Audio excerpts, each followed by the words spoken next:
The cell was silent, except for the faint echo of dripping water. Stone walls pressed inward, the air thick and cold, the kind that seeps into bone and thought alike. Somewhere beneath Paris, a young man named Francois-Marie Arut sat in the A. Darkness, waiting for the next sound. Perhaps the turning of a key, perhaps the beginning of another long night. He had been arrested for writing words. Not for wielding a weapon or leading a revolt, but for arranging sentences that mocked those who'd claimed absolute power.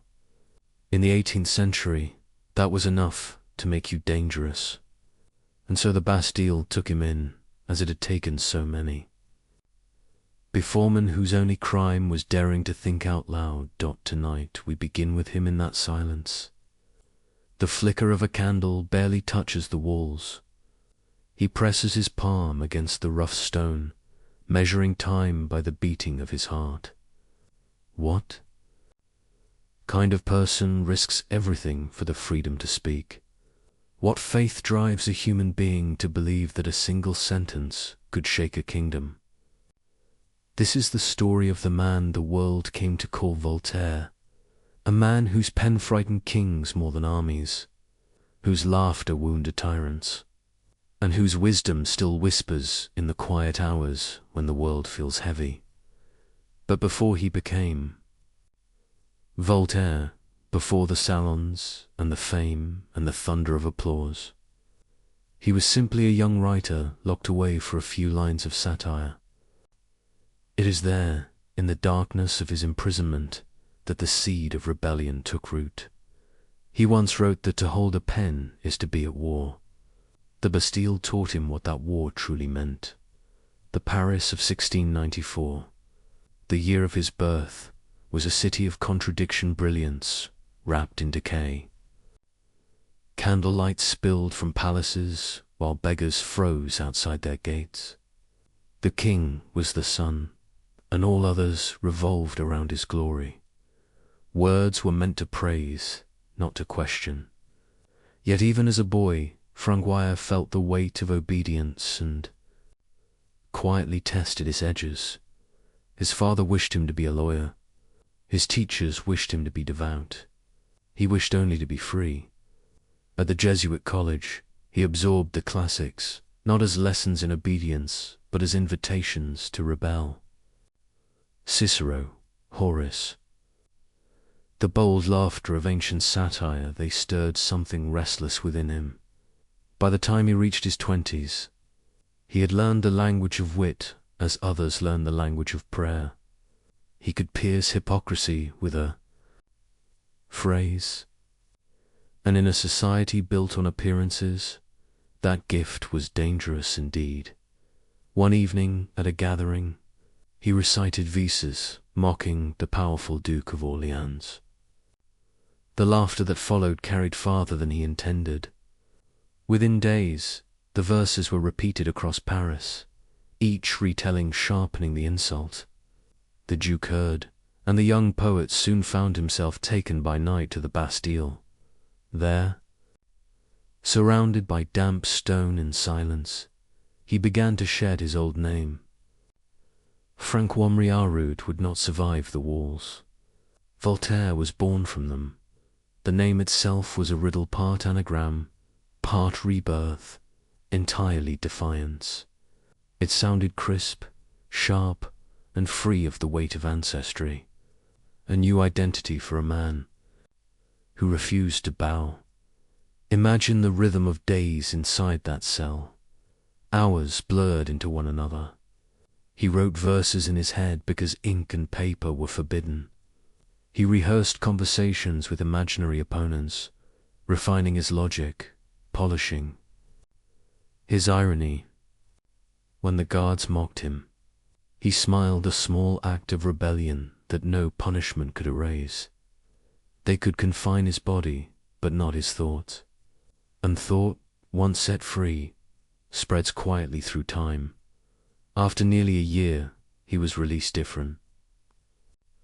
Harder, certain that words could move the world more surely than swords. He returned to Paris, a writer who understood the cost of expression, and he chose to pay it willingly. The years that followed were a storm of creation.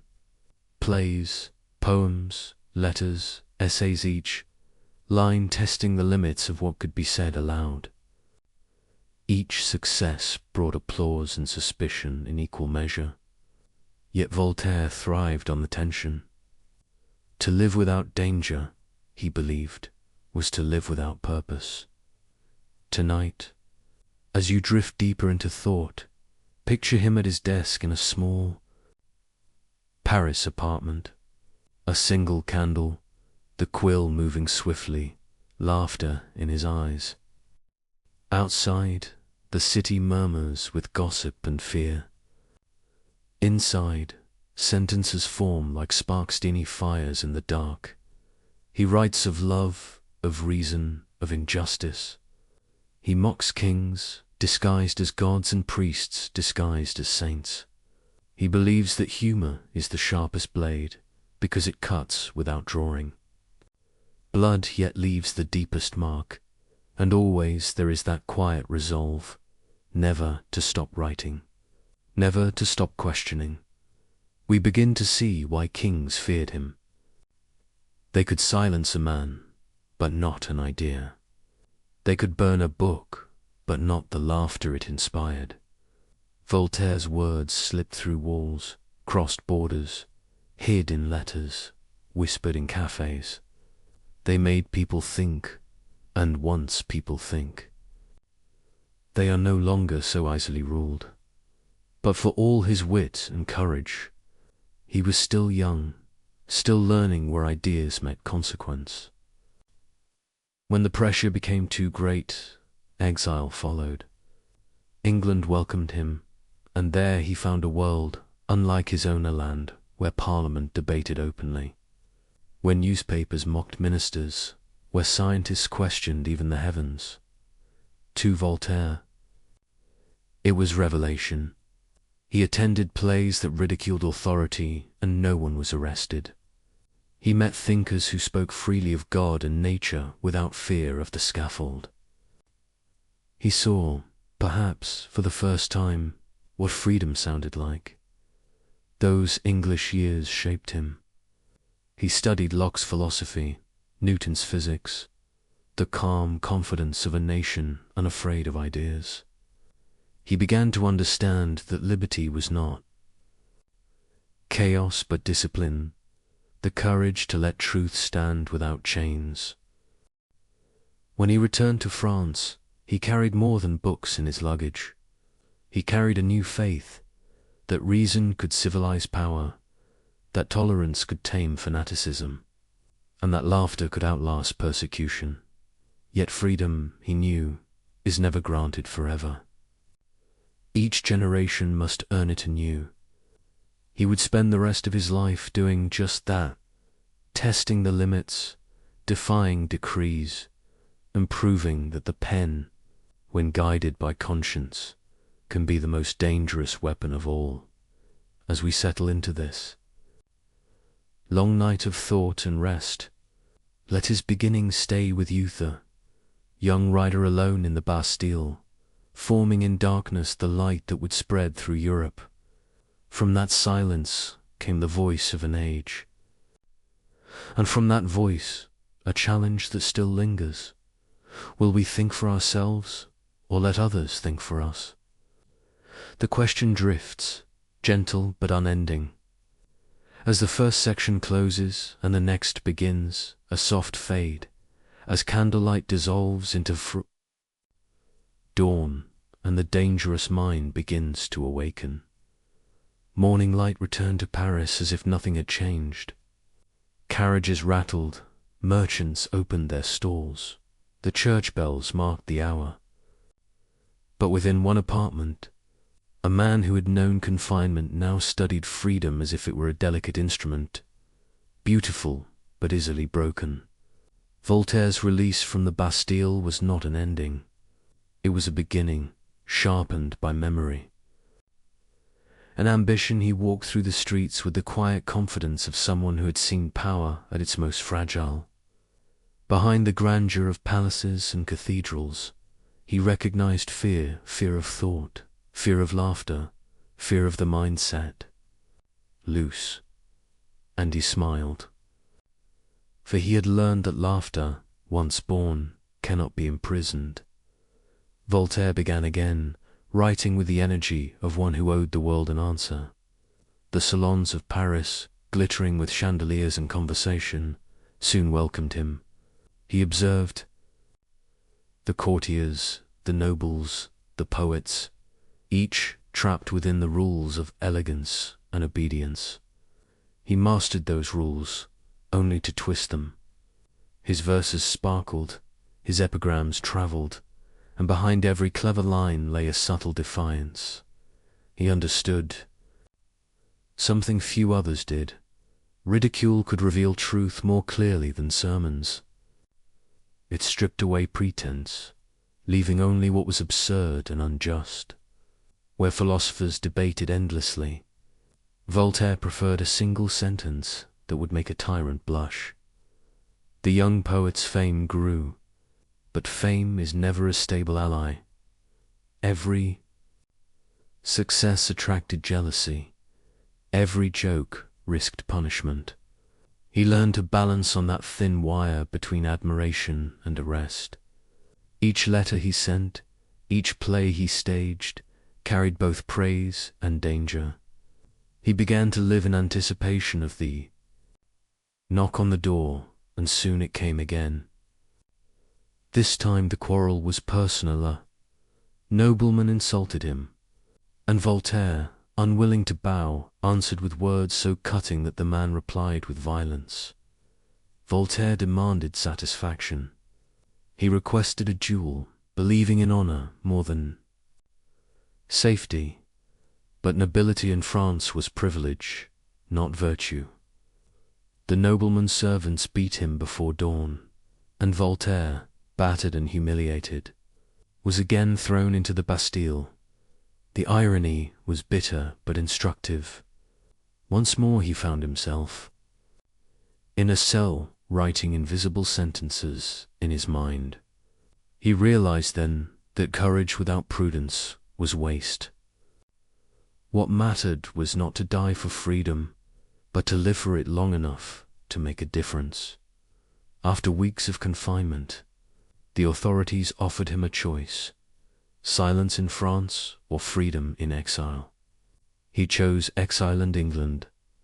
The crossing of the Channel was rough, the wind cold and heavy with salt.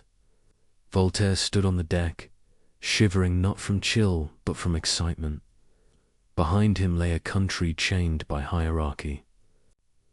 Ahead a land that whispered possibilities. London astonished him. He saw newspapers arguing openly with ministers. He heard preachers contradict each other without fear of the scaffold. He visited the Royal Society, where scientists demonstrated experiments before audiences that included common citizens. He read Locke's essays, Newton's Principia, and was struck by a revelation that would guide him forever. That knowledge grows only where questioning is allowed. The contrast between Paris and London could not have been greater. In Paris, truth belonged to authority. In England, authority trembled before truth. He began to write letters on England, a series of reflections that compared the two worlds.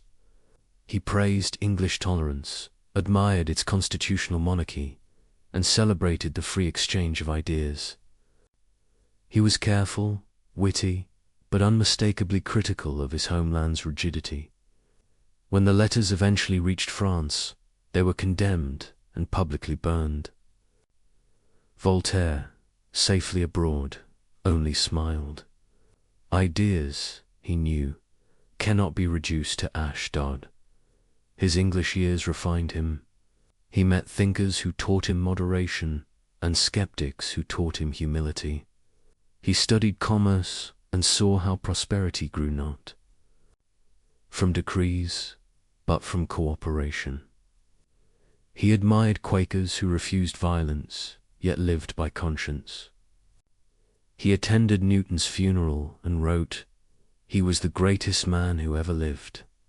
He proved the universe obeys laws, not caprice. To Voltaire, this was revelation. If nature itself was governed by reason, then reason must also govern mankind. Superstition, fanaticism, cruelty were violations of the same harmony that move the stars. He began to dream of an enlightened France, one where education replaced dogma, where merit outweighed birth, where thought could breathe. But dreams are dangerous things, especially when written by hands known to mock the throne. After 3 transformative years, Voltaire returned to France. He was older, calmer in manner, but fiercer in conviction. He dressed elegantly, spoke smoothly, but carried dynamite within his sentences. Friends noticed a difference. His humor had purpose now. He no longer mocked for pleasure. He mocked to reveal. He published tragedies that drew crowds and controversy alike. His plays entertained, but always carried hidden commentary. Audiences laughed, cried, and went home uneasy, sensing meanings just beyond the curtain. Voltaire had turned art into philosophy disguised as theatre. He understood that people resist doctrine but welcome stories. Through stories, he could smuggle truth past senses and into hearts. It was a delicate dance between intellect and instinctor. Rhythm he perfected with time. Paris loved him, envied him, feared him. He had become something new, a public intellectual in an age when thinking publicly was perilous. Letters arrived from admirers across Europe. Princes sought his friendship. Priests cursed his name. He thrived on the contradiction. To be praised by power was comfortable. To be condemned by it was meaningful. He preferred meaning. Voltaire's correspondence grew into a network of thought.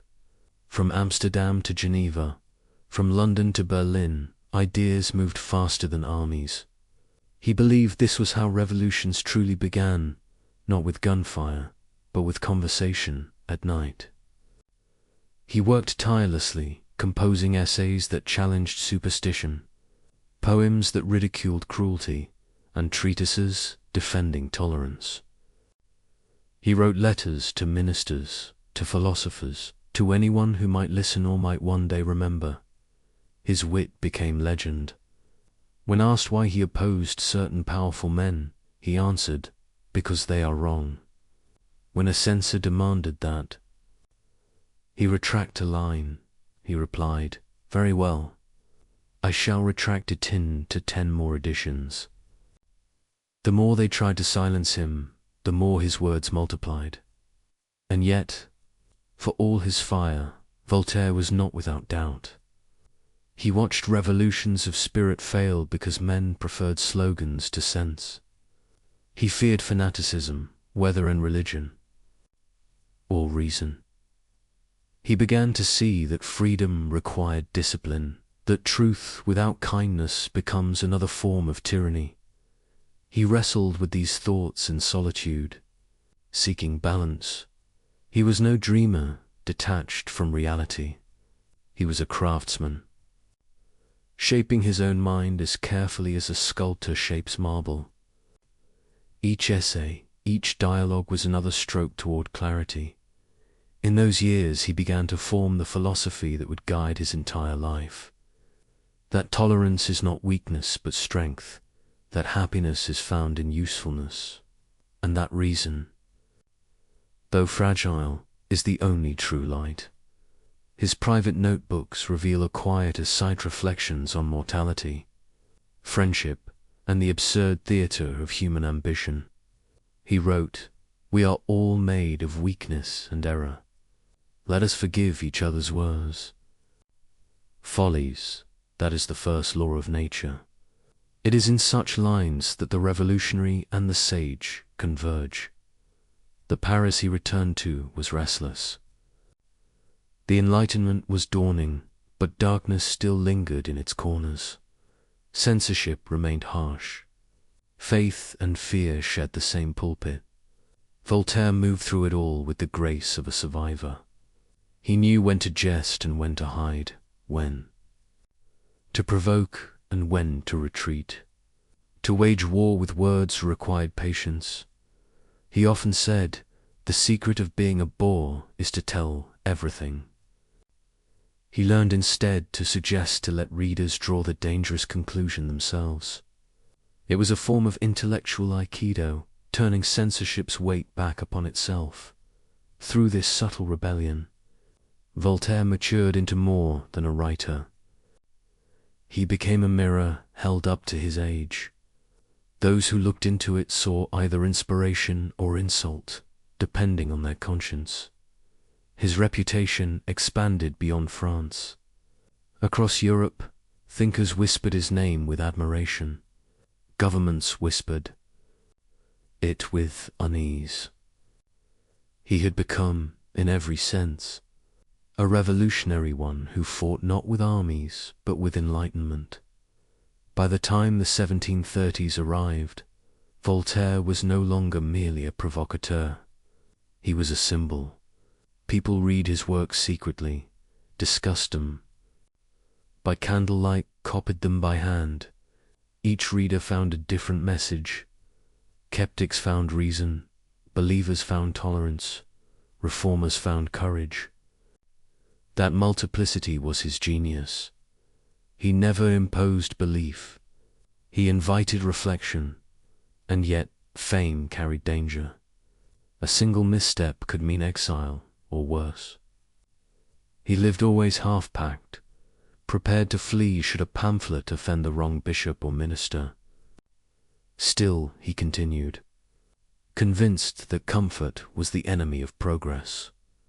When he looked back on his imprisonments, he saw them not as tragedies, but as education.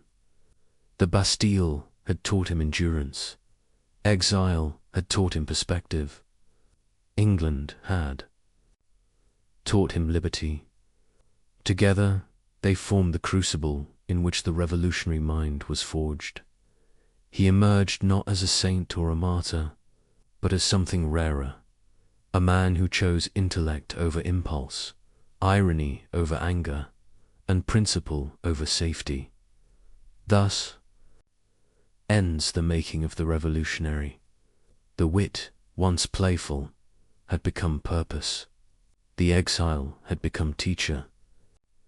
And the dangerous mind that once mocked kings was ready to challenge entire systems of thought. As we drift onward into the next chapter, imagine the candle burning lower on his desk, ink drying on the final lines of a letter that will soon be. Read in secret and discussed in whispers. The writer pauses, listening to the city breathe. He smiles softly, knowing that the revolution he began will move not through noise, but through thought.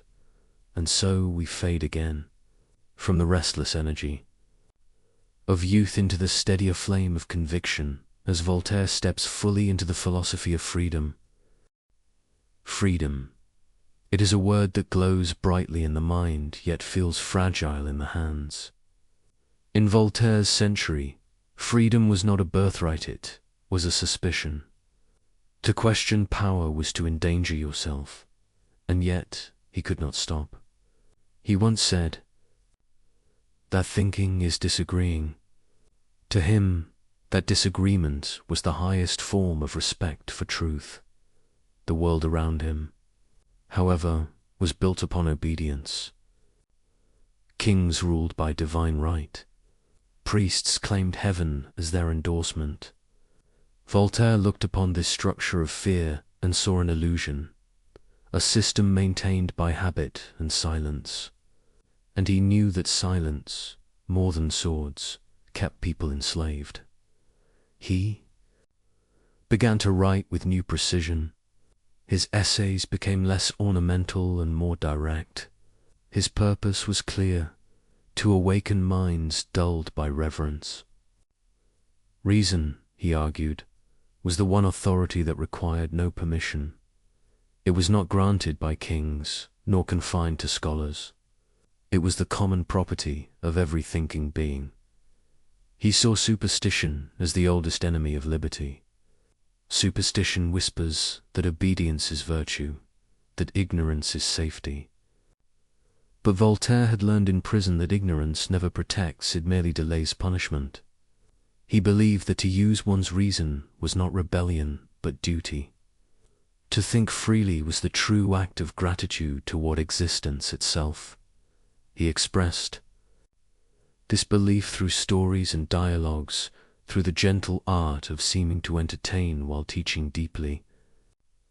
In philosophical letters, he praised the English for their tolerance of religion, not to flatter them, but to expose the narrowness of France. He compared nations like a physician compares fevers, noting which symptoms mark sickness, which mark recovery. The Church called him dangerous. They were right, though not for the reasons they claimed. He did not want to destroy belief. He wanted to strip it of cruelty. He respected faith that inspired kindness, but despised faith used to justify harm. When he wrote A Crocès l'Infame Crush, the infamy, he was not calling for violence, but for the end of oppression in sacred disguise. To him, fanaticism was the enemy of both God and man. He had seen too many wars fought in the name of salvation. He understood how easily faith can become a weapon once it ceases to question itself. So he preached tolerance not as a luxury, but as survival. If God did not exist, he once quipped, it would be necessary to invent him. He meant that humans crave meaning, but that meaning must never be imposed by force. The heart of his philosophy lay in three intertwined convictions. First, that reason is the highest virtue. Emotion without reflection leads to chaos. Belief without doubt leads to tyranny. He did not despise emotion. He wrote with warmth and laughter, but he insisted that feeling must bow to truth, not command it. Second, that freedom of speech is the guardian of all other freedoms. To silence a person, he argued, is to confess one's own weakness. He famously declared, though the words were later summarized by others, that he would defend to the death another's right to speak, even if he disagreed with what was said. He lived by that creed. When opponents mocked him, he replied with wit rather than vengeance. He believed debate was not a threat to truth, but its test. Third, that tolerance is not mere acceptance, but active compassion.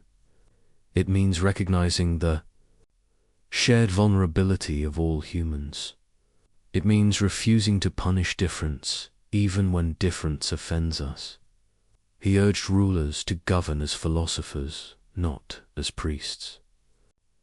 He urged citizens to think as humans, not as heretics or sects. Together, these three beliefs, reason, speech, tolerance, formed the core of his revolution. But these convictions did not come without struggle. Every word risked retaliation. Books were banned, printers arrested, and yet the word spread. Copies traveled hidden in barrels, disguised in false bindings, passed hand to hand like contraband light. Voltaire was relentless, but he was not naive. He knew that ridicule could be misused, that mockery without conscience could wound more than it healed. He wielded humor as a surgeon's knife, cutting away hypocrisy but leaving the patient alive. In a world addicted to certainty, he introduced the medicine of doubt. He wrote dialogues where priests and skeptics debated kindly, letters that began in courtesy and ended in revolution.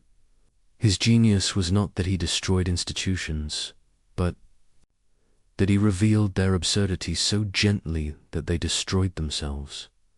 Voltaire understood the psychology of power, that it collapses not when attacked, but when laughed at by those it seeks to command. For tyranny feeds on solemnity, and laughter is its famine. His enemies often accused him of inconsistency. He was not purely rational, they said, not purely revolutionary, not purely anything. They were right again. He believed in complexity. He argued with priests, yet supported some monasteries for their charity. He mocked kings, yet corresponded with them. He was, as he admitted, a man of contradictions, because the world itself is a contradiction. This flexibility was not hypocrisy, it was wisdom born of observation. Voltaire understood that ideals, when frozen, become dogmas, and dogmas, however noble, soon demand victims. He therefore treated truth as a living thing, something to be cultivated, not worshipped. He often compared philosophy to gardening. Ideas, he said, must be tended, pruned, tested. A garden left wild becomes a jungle, just as liberty without discipline becomes chaos. He saw the mind itself as soil and reason, the gardener's hand. Voltaire's battles were many, and not only with theologians. He clashed with fellow philosophers, most famously with Jean-Jacques Rousseau. Rousseau believed in nature's innocence, that civilization corrupts and emotion redeems. Voltaire, pragmatic and scarred by experience, disagreed. He had seen too much cruelty to trust nature, and too much ignorance to worship reason blindly. Their debate was not hatred, it was the Enlightenment arguing with itself.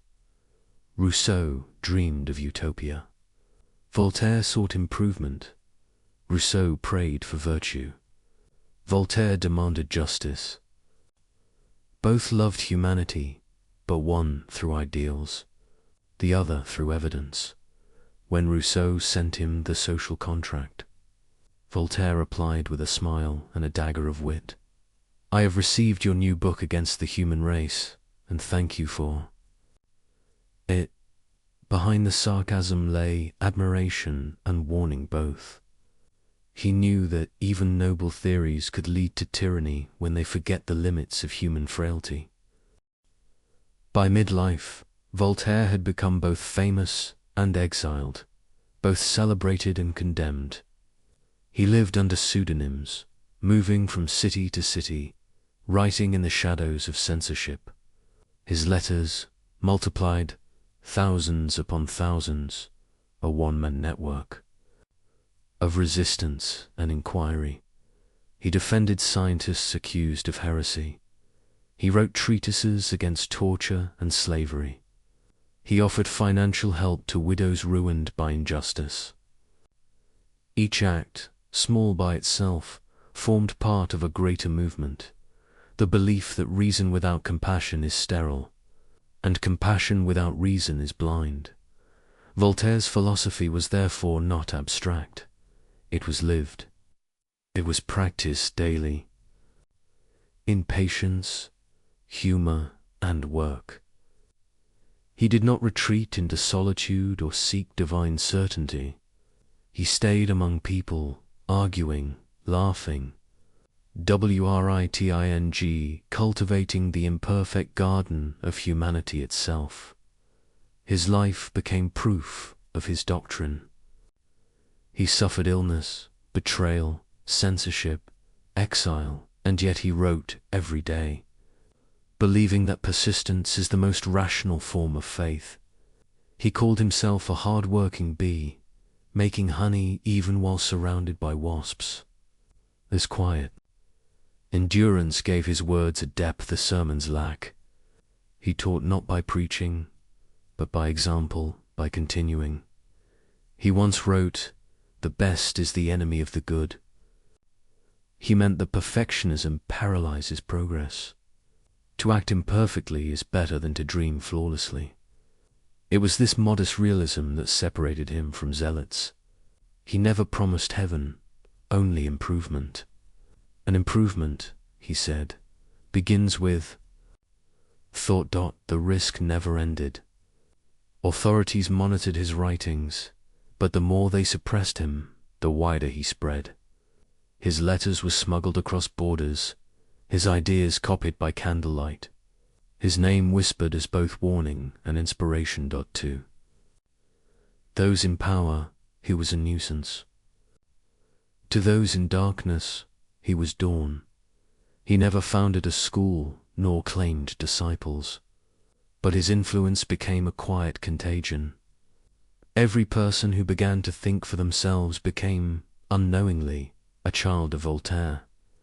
And yet, amid all this intellectual fire, his most profound insight remained simple, that happiness begins not in conquest or fame, but in understanding. To think clearly is to live peacefully. To reason is to be free. By now, his ideas had outgrown their author. He had become the embodiment of a movement, the Enlightenment itself. Princes quoted him to appear wise. Commoners quoted him to appear bold. He knew the irony. Once dangerous ideas become fashionable, their sharpness dulls. So he kept writing, kept refining, urging readers to question even him. He feared that dogma might one day wear his own name. So he insisted on humility. Doubt, he said, is not a pleasant condition, but certainty is absurd. He invited all who read him to doubt him, too. In that invitation lay the purest freedom of all, the freedom to disagree, even with the teacher. This was the essence of his philosophy of freedom. That liberty is not license, that thought is not rebellion, that doubt is not despair, and that laughter, when kind, is the truest prayer of the wise. As this section draws toward its quiet close, picture Voltaire at his desk again, older now, the candle shorter, the quill moving steadily in practiced rhythm. Each word another step away from ignorance, another seed for gardens he may never see bloom. He smiles, aware that his own freedom came at a price, but certain it was worth paying. The cell in the Bastille, the exile in England, the duels of wit, and the scars of battle, they were not burdens but tuition. Through them he learned what no book could teach, that true liberty is not given. It is cultivated, one thought, one act, one moment of courage at a time. And as he dips his pen again into the ink, he writes the words that would echo for centuries. Simple, steady, unflinching. Think for yourselves. The candlelight trembles, and with it begins the next chapter, where satire becomes prophecy, and a book called Candide will change everything. The year is 1759. Europe trembles under the noise of armies, sermons, and earthquakes littoral and moral. Empires are at war, philosophers argue about optimism, and the ground itself seems uncertain. Somewhere on that shifting continent, an agent Voltaire sits by candlelight and begins to write the book that will distill half a century of observation into a single work of laughter and sorrow. He calls it Candide, or optimism. The idea arrives after a disaster. On the morning of November 1st, 1755, Lisbon shakes. Churches collapse during Mass. Fires devour the city, and tens of thousands die. Priests call it divine punishment. Philosophers Debate whether such suffering can coexist with a benevolent God. Voltaire, staring at the ruins from afar, feels the futility of those arguments. He writes a long poem of grief and rage. Then something quieter grows within him, a desire to show, through story, how fragile optimism truly is. Candide begins in innocence. A young man lives in a beautiful castle in Westphalia, tutored by the cheerful Dr. Pangloss, who teaches that all is for the best in the best of all possible worlds. The phrase sounds harmless, even comforting, but Voltaire sharpens it like a blade. Through that single idea, he will expose the gulf between philosophy and reality. Candide is expelled from paradise for loving the baron's daughter, Cunegonde. He is beaten, conscripted, shipwrecked, betrayed, flogged, and starved. He witnesses cruelty in every shape: wars, stupidity, slavery's horror, religion's hypocrisy. Each episode is a mirror held to humanity's self-deception. Everywhere, someone insists that everything is for the best. Everywhere, the world replies with pain. Voltaire's prose is light, almost cheerful. That is its genius. He never raises his voice. He simply describes, and the absurdity condemns itself. The laughter he evokes is uneasy. The laughter that trembles on the edge of recognition. When readers first opened Candide, they found themselves smiling and wincing at once. A battle described as a beautiful arrangement of butchery, a sermon interrupted by robbery, a philosopher defending optimism while sinking in mud. Voltaire's irony was merciless but never cruel. His sympathy remained with the victims, never the theories that explained them away. Pangloss, ever faithful to metaphysics, persists through disease and disaster, proclaiming that all is well. He becomes the emblem of philosophical blindness, reason detached from experience, logic unmoored from compassion. Through him, Voltaire mocks the comfort of abstract certainty. He teaches that when we use intellect to deny suffering, we lose both intellect and humanity. Yet Candide is more than satire. It is a journey from illusion toward responsibility.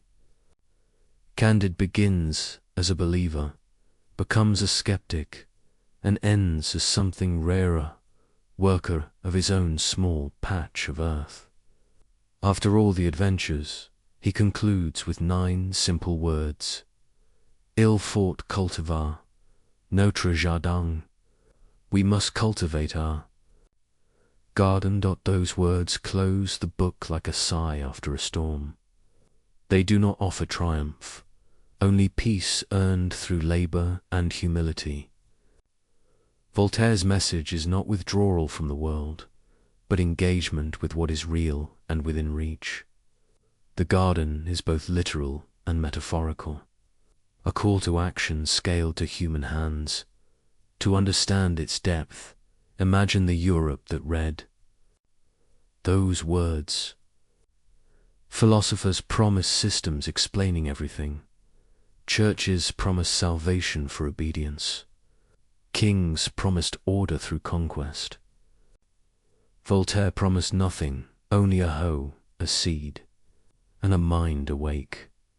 He suggested that the search for meaning begins not in heaven or empire, but in the small, daily work of decency. It was radical advice disguised as modest wisdom. Instead of overthrowing the world, he proposed tending it. Instead of explaining evil, he proposed alleviating it. The effect was electric. Some readers laughed, some were outraged, and many were frightened. Governments banned the book. Priests denounced it, but people copied it anyway. Within months, Candide spread across Europe, translated, smuggled, whispered. It became a mirror no one could put down. The church called it impious. Revolutionaries called it inspiring. Voltaire accepted both judgments with a smile. He had achieved what he desired most, to make people think without telling them what to think. Beneath its humor, Candide carries quiet compassion, each grotesque episode reveals not only folly but endurance. Even in ruin, the characters continue moving forward, searching for something better. Voltaire understood that survival itself can be a kind of wisdom. The novel's cruelty is always balanced by resilience. He never despairs completely, because despair would flatter the absurdity he mocks. Consider the old woman who tells Candide she has suffered everything yet still loves life. Her tale loss, slavery, disfigurement becomes a parody of tragedy. So extreme it circles back to tenderness. Voltaire invites readers to laugh, then to wonder why they are laughing, and finally to feel compassion. That oscillation between amusement and empathize, the pulse of Candide.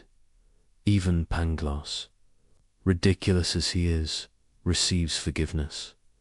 Voltaire allows him to survive, scarred but unrepentant, because he knows humanity rarely learns completely. We cling to illusions because they comfort us. Better, Voltaire implies, to recognize them and smile gently than to hate ourselves for needing them. The Lisbon earthquake, the executions, the betrayals, these are not random episodes. They are symbols of an age struggling with faith and doubt. Voltaire shows that suffering is not a test from heaven nor proof against God. It is simply part of the fabric of existence. Our task is not to justify it, but to respond humanely. In this sense, Candide becomes a spiritual text for the unbelieving. It teaches moral courage without metaphysics, hope without naivety. Its final lesson, cultivate your garden, compresses an entire philosophy. Tend to what you can, repair what you touch, and leave metaphysical debates to those who prefer clouds to soil. For Voltaire, this was not retreat, but revolution. He had seen how grand theories led to grand cruelties. He wanted a wisdom that begins with breakfast, with friendship, with the simple refusal to harm. The garden is not escape, it is ethics, made tangible. In later years, readers would interpret those words endlessly. Some saw resignation, others defiance, still others serenity.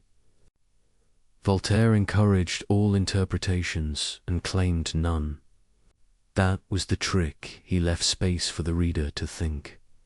The very openness of Candide was its freedom. He once said that tragedy should make us weep, comedy should make us wise. In Candide, he achieved both. Its laughter washes the dust off reason.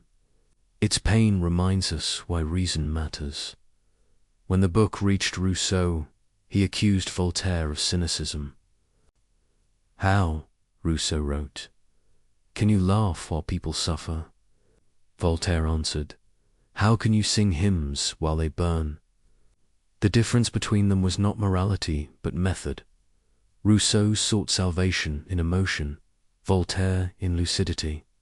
Both longed for a better world. Voltaire merely refused to lie about the one that existed. The making of Candide also reveals Voltaire's mastery of craft. He wrote it in 3 months swiftly, secretly, moving between inns and borrowed studies. He disguised it as a translation. From the German to evade censors. Each sentence is polished, short, rhythmical design to sound effortless. Behind that simplicity lies perfect control. He chose the name Candide from the Latin candid sclera, shining, naive. The hero begins pure and ends wise, not by revelation, but by exhaustion. After seeing the world, he stops asking why, and begins asking what now. That shift from metaphysics to practice is the heart of Enlightenment thought. Voltaire himself lived that transition. He had chased theories in youth. In age, he cultivated gardens of justice, friendship, and knowledge. Candide is therefore autobiography, disguised as fable, the journey from cleverness to clarity. As success spread, danger returned. Authorities raided printers, confiscated copies, threatened imprisonment. Voltaire, living near the Swiss border, kept moving manuscripts between safe houses. He joked that his books traveled more than he did. In letters to friends, he called Candide a book that makes people laugh and priests nervous. Yet despite persecution, the world refused to unread it. Within decades, it became a cornerstone of modern thought, influencing everyone from revolutionary pamphleteers to quiet moralists. It taught that skepticism could coexist with kindness, that laughter could reform nations. Even the structure of the novel's short chapters, fast scenes, abrupt transitions, feels modern, almost cinematic. Each page a cut, each irony a fade. Perhaps that is why it endures. It moves like a mind awakening in the stillness of night. One can imagine Voltaire rereading the final line. He sets down his quill and looks toward the window, where dawn hints behind the hills. The world outside remains unjust, noisy, full of superstition, but his little estate will soon wake. Workers will tend the vines, letters will arrive, arguments will continue. And that, he realizes, is enough. He has replaced the perfection of heaven with the imperfection of labor. He has traded metaphysical comfort for moral clarity. In that exchange lies peace, the peace of a mind reconciled with limits. The lesson of Candide is not that the world is meaningless, but that meaning must be made daily. Not in proclamations, but in gardens. Not in temples, but in workshops. Not in eternity, but in time. When Voltaire wrote those final words, he was nearly 65. His health was fragile. His humor was not. He called himself half-blind, half-deaf, entirely amused. But within that amusement lay serenity earned through struggle. He had watched philosophers rise and fall. He had outlived kings and enemies alike. Now he wanted to leave something durable, not an empire of ideas, but a way of being. And so Candide endures, not because it resolves questions, but because it teaches how to live among them. It offers no salvation, only sanity. It does not end in revelation, but in rest. For listeners drifting through this story, picture the old philosopher standing among rows of vines at Fernie years later. The sun warm, the earth rich, a book in his pocket and laughter in his eyes. Around him, workers prune branches, children chase insects, and he, the once dangerous writer, hums softly to himself. He has cultivated his garden, literally, philosophically, spiritually, not because the world is good, but because it can be. Tended, that is the triumph of Candide, a victory without parade, a wisdom without pride. It is the story of humankind growing older, learning that perfection is a childish dream, and that peace belongs to those who keep working after they stop pretending. As night settles over our journey, the pages of Candide close quietly. no fanfare, no prophecy, only the calm of understanding. From the ruin of optimism, Voltaire built a sanctuary of reason. From the chaos of history, he drew one enduring sentence: we must cultivate our garden. The candlelight fades, leaving the reader, the listener, the dreamer with that single thought, blooming softly in the dark. That freedom begins not with rebellion alone, but with care. And as the ink dries, Voltaire sets aside his quill, ready to turn from ideas to action, from satire to service, from laughter to justice. The storm of Candide has passed. Now the air is still, the field soft beneath the sun. Voltaire, no longer the restless wanderer, begins to live the metaphor he once wrote. He tends a real garden rows of vines and fruit trees near the border. Village of Ferney. Each morning he walks the paths slowly, staff in hand, eyes thoughtful. He watches workers prune and harvest, watches life renew itself through simple effort. Here the philosopher becomes the farmer. Here the dangerous mind finds its peace. Yet what does it mean, this phrase the world now repeats? Il faut cultiver notre jardin. To cultivate, not to conquer. To care, not to command. To choose labor over illusion. For Voltaire, it is both creed and confession. He has spent his life battling superstition, arguing with kings, mocking priests. Now he discovers that wisdom is not only resistance, but reconstruction. The garden is the place where rebellion becomes creation. He writes to friends, explaining his routine. Mornings spent dictating letters, afternoons among trees, evenings at his desk. Visitors expect fiery debates. Instead, they find a calm host, offering fruit from his orchard. Philosophy, he tells them, is digestion. It must take its time. They smile, unsure if he jokes. But he means it literally. Thoughts, like plants, require patience, seasons, repetition. The same soil that grows bitterness can, with care, grow nourishment. To cultivate one's garden is to accept the limits of power. You cannot reform the entire world, but you can improve the ground beneath your feet. Each weed pulled, each seed planted, becomes an act of quiet defiance against despair. The garden is humility made visible. It reminds the thinker that ideas, like crops, thrive only when tended daily. Voltaire had seen too much destruction done in the name of perfection. He believed improvement was enough. Small deeds, multiplied, could equal revolutions. His correspondence shows the rhythm of this conviction.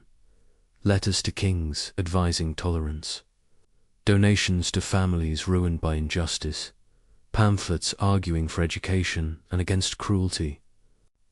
He no longer writes to wound, he writes to heal. He warns his readers not to trust grand theories that promise happiness to all. Beware, he writes, of those who seek to make you better by force. True virtue, he insists, begins in usefulness. Plant something, teach someone, relieve a neighbor's hunger. That is enlightenment more durable than any philosophy. The tone of his late work changes. Where once he laughed sharply, now he smiles gently. He keeps irony, but tempers it with gratitude. He speaks often of work, not ambition's work, but sustenance's work. He sees in labor the rhythm that reconciles body and mind. Work protects from idleness. Idleness breeds fantasy. Fantasy breeds fanaticism. To cultivate one's garden is therefore to cultivate one's sanity. In these years, he transforms Ferney into more than a home. It becomes a symbol. Travelers arrive from across Europe to glimpse the legendary philosopher in his sanctuary. They find him walking with villagers, settling disputes, funding schools. He builds workshops so the poor can earn wages. He pays teachers to educate girls as well as boys. He writes, half amused, that the village once known for ignorance now exports clocks and ideas. Voltaire calls himself the innkeeper of Europe. His house never empties. Princes, poets, refugees, skeptics all pass through. Some expect a profit. They meet a man in a straw hat offering pears. He listens more than he speaks, laughs more than he lectures. He tells them, "My garden is my argument." The example replaces the sermon at night. When the guests sleep, he sits again at his desk. The candlelight touches piles of correspondence. He answers them one by one. Letters about justice, tolerance, war, and faith. He no longer expects quick victories. He has learned that truth travels slower than rumor, but endures longer. He writes, "We must judge progress by the number of children who can read." It is a sentence as humble as it is revolutionary. In the stillness, he reflects on his long path. He remembers the Bastille, the duels, the exile, the applause. He feels no bitterness, only clarity. The struggle has not ended oppression, but it has enlarged thought. He sees that the world changes by increments, not miracles. The philosopher must learn to live inside the unfinished. That is the essence of the garden philosophy, to accept incompleteness without surrendering hope. He explains this to a young visitor, who asks him for the meaning of happiness. Voltaire answers with a story. There was once a man who wanted to change the climate. He shouted at the sky, cursed the rain, prayed for sun. He died before the harvest. His neighbor watered the soil and picked weeds. He lived to eat. The visitor laughs. Voltaire adds softly, "Be the neighbor." Happiness, he says, is the equilibrium between effort and acceptance. Work keeps despair from rotting the heart. Acceptance keeps pride from choking it. The wise man does not demand perfection from the world. He collaborates with it. That collaboration between will and limitation is the true art of living. Voltaire extends this idea beyond the self. Each person's garden totters in others. Communities, nations, civilizations are networks of adjoining plots. When one lies untended, weeds spread to the rest. Therefore justice is not charity, it is maintenance. He urges rulers to care for their people as gardeners care for crops, not with sermons, but with watering cans. He writes essays calling for legal reform, arguing that tolerance is the seed of peace. He exposes cases of injustice with precision, not merely to punish the guilty, but to teach compassion as a civic duty. He becomes, almost without noticing, a statesman of conscience. His words restore the idea that moral improvement is practical. Work as years pass. The garden deepens its symbolism. When he speaks of God, he no longer argues theology.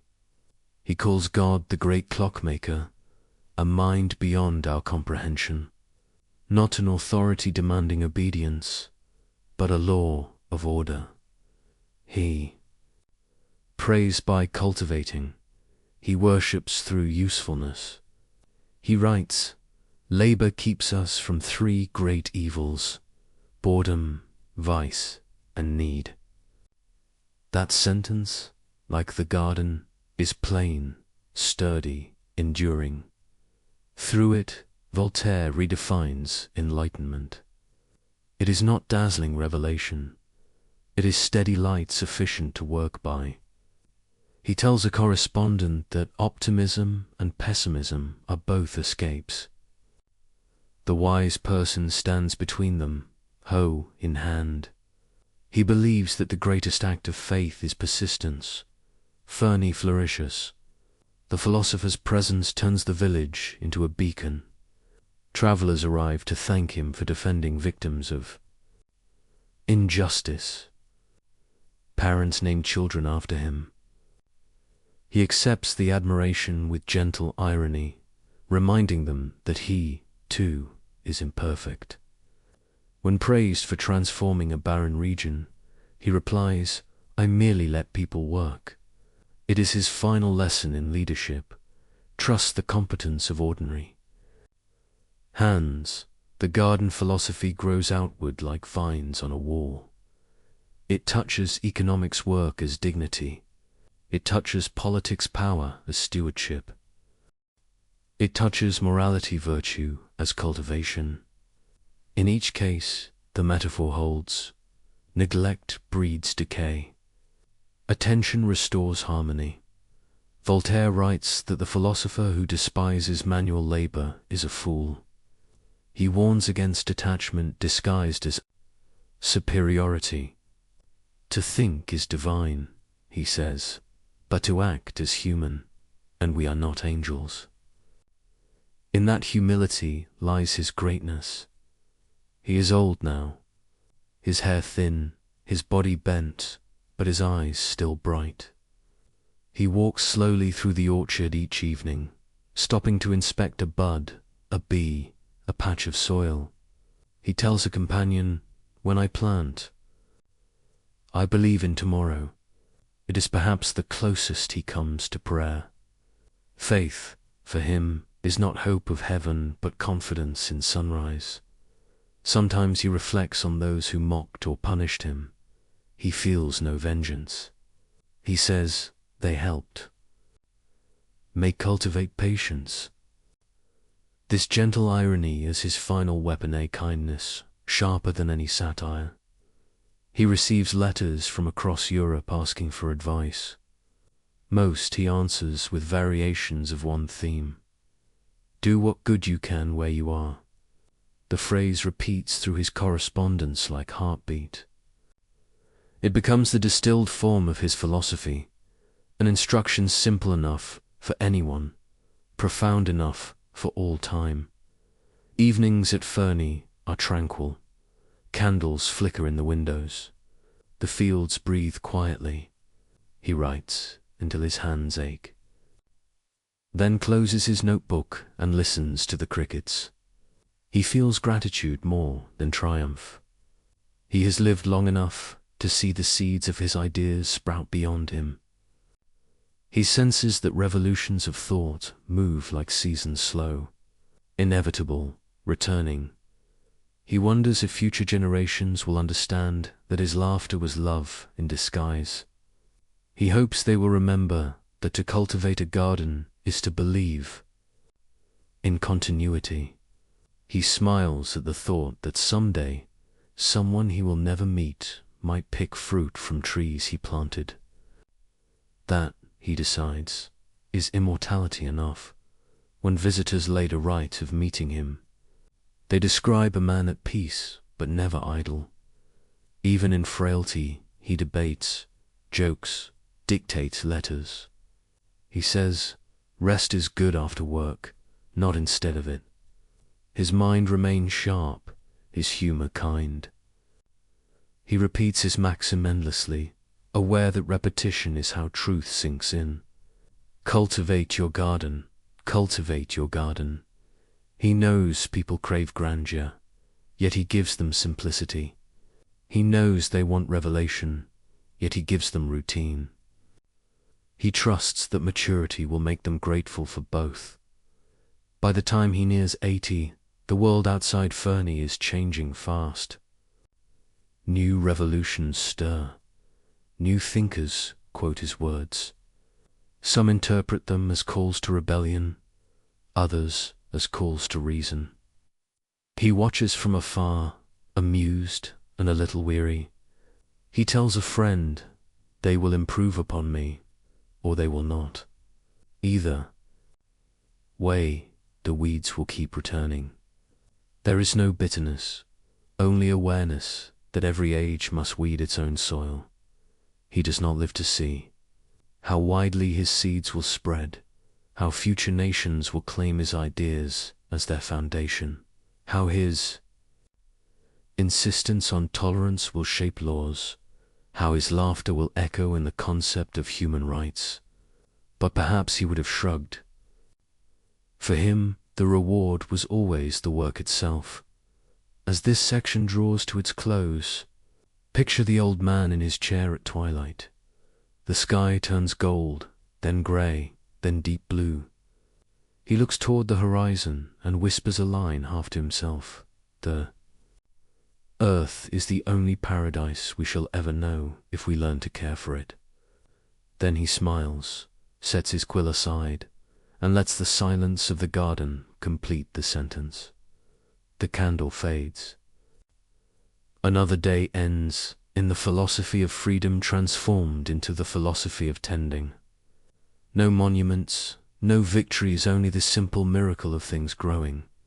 And so we fade with him, into evening light and patient soil, carrying forward the lesson that wisdom is work, and that every mind, every life, is a garden waiting to be cultivated. The garden at Ferney is peaceful, but the world beyond its hedges is not. From across France come stories that disturb Voltaire's quiet mornings, families ruined by prejudice, men condemned without trial, women silenced by superstition. Each new letter reminds him that weeds grow fastest in places untended. He realizes that philosophy, if it stays only among books, becomes decoration. To mean anything, it must act. Thus begins the final transformation of Voltaire, the philosopher. Becomes the warrior. His pen, once playful, now sharpens into an instrument of justice. He will spend the last decades of his life not in contemplation, but in combat, fighting cruelty with words precise enough to cut and measured enough to heal. It begins with a tragedy that echoes through. Europe, the case of Jean Calas, is a Protestant merchant from Toulouse, accused of murdering his own son to prevent his conversion to Catholicism. The evidence is thin, the witnesses contradictory, yet the courts, swayed by fanaticism, condemn him. He is tortured, broken on the wheel, and executed. His family is disgraced, his name destroyed. Voltaire hears of it months later. He reads the reports in disbelief, then anger, then purpose. Here, he sees, is everything he has fought in theory, superstition, intolerance, the arrogance of power, compressed into one human catastrophe. The philosopher who once mocked priests now takes up the case like a lawyer for the dead. He writes to ministers, ambassadors, magistrates. He gathers testimony, publishes essays, letters, arguments, not in fury but in relentless clarity. He refuses to let the world look away. For 3 years he works to prove Calas innocent. He appeals to reason, not revenge. Let us not avenge him, he writes. Let us vindicate him. The difference is everything. Vengeance imitates the crime. Justice corrects it. Finally, the pressure becomes too great. In 1765, the verdict is overturned. The king issues an official exoneration. The Calas family is restored to honor. Voltaire weeps quietly when he hears the news. He says, I am old, but I have seen something good. the victory changes him. He discovers that philosophy need not end in resignation. The garden, it turns out, includes the world beyond the fence. From that moment, he becomes the conscience of Europe. When others suffer injustice, they write to Fernie, knowing the old man will answer. The letters arrive by the hundreds. Cases of torture, false accusation, religious persecution. Voltaire reads them all. He cannot rest. Each one feels personal. He answers with arguments, essays, and petitions, turning public opinion into a force more powerful than decrees. He understands that to change minds, one must move hearts first. He tells stories of victims as if they were neighbors. He describes families ruined, lives ended, and asks readers, "What if this were you?" His tone is never hysterical. It is calm, factual, devastating. He makes empathy logical and reason. Emotional, his next great battle comes with the Savine affair. Another Protestant family accused, another miscarriage of justice. He fights again tirelessly, methodically until innocence is proved. Then comes the case of the Chevalier de la Barre, a young man executed for failing to salute a religious procession. Voltaire's outrage burns through his letters. So they have cut off a boy's head for singing an irreverent song.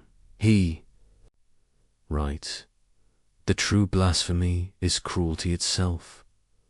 Each campaign takes years, but he persists.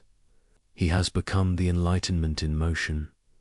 His house turns into a court of appeal for all who have none. Farmers arrive at his gate carrying petitions. He feeds them, listens, and sends letters that travel faster than armies. People begin to say that Fernie is more than a villageite, is a tribunal. Some call him the patriarch. He laughs at the title, but fulfills the role. From his desk, he governs nothing and influences everything. The methods he uses are revolutionary. He wields publicity as weapon. He understands that scandal, once illuminated, loses its power. He exposes cruelty not by screaming but by describing it until denial becomes impossible. He turns reason into theatre, making the reading of injustice a moral awakening. In pamphlets, he dissects trials line by line, showing contradictions, mocking absurdities, always ending with a plea for tolerance. He never allows himself to hate. Hatred, he believes, is ignorance reborn. Instead, he uses ridicule to dismantle what others would burn. He writes, "Fanaticism is a monster that dares call itself God." He insists that every faith, every nation, must choose between cruelty and civilization. He calls for the abolition of torture, the protection of minorities, the separation of religion from law. Each idea seems radical, but all spring from one root, the conviction that reason and compassion are the same virtue seen from two sides. The burden of battle weighs on him. At 70, he should rest, but cannot. His body grows frail. His spirit does not. He writes through illness, dictating when he can no longer hold the quill. He jokes that death will find him mid-sentence. He is probably right. Visitors to Fernie describe a paradox, a man physically weak, yet morally immense. They find him surrounded by papers, letters piled like fortifications. Each morning he dictates with the calm of someone long past fear. When asked where he finds strength, he answers, "From injustice. It keeps me alive." He no longer writes for fame or vengeance, but for what he calls the tenderness of reason. He believes the Enlightenment must learn to feel as well as think. Compassion, he says, is the logic of the heart. Through these campaigns, Voltaire reshapes Europe's moral landscape. He proves that public opinion, when informed, can correct courts and kings. He inspires others to write, petition, and protest. What begins as one man's outrage becomes a collective conscience. He calls it progress. Others call it revolution in slow motion. His enemies multiply, but so do his allies. Princes who once banned him now quote him. Young thinkers visit Ferney as if on pilgrimage. They find no mystic, no saint, only a human being who never stopped caring. That, perhaps, is why they trust him. He shows that morality need not require perfection. One can be flawed and still fight for what is right. He writes to a friend, "I am not a good man, only a man who prefers justice to injustice." It is both confession and creed. As the years pass, his campaigns blend together. He becomes less interested in victory than in persistence. He says, "Every time we prevent cruelty, we plant a seed of civilization." He knows some seeds will fail. Still, he plants them. The act itself is the meaning. He often repeats his favorite image. The truth is like a torch, cannot be touched without burning, but it lights the way. He has been burned many times, yet the light remains. In his late letters, fatigue seeps through the wit. He confides to a friend, "My only wish is to see reason have the last word before I have my last breath." It is a prayer disguised as irony. One afternoon, near the end of his life, a visitor asks whether all his battles were worth it. Voltaire looks out the window at his fields, pauses and answers softly, "Look around you. The wheat grows straighter when it is tended." The visitor nods, understanding. Justice, like agriculture, is never finished. It demands constant cultivation. He writes one final appeal on behalf of a prisoner he has never met. He seals it with unsteady hands, smiles, and says, "The garden must never be left alone." That is his final message to the world, that conscience is maintenance, that civilization is continuous care. By the time he is 80, he has become both legend and lesson. Children learn his maxims by heart. Rulers read his essays in secret. He has outlived persecution. The voice once forbidden now shapes law.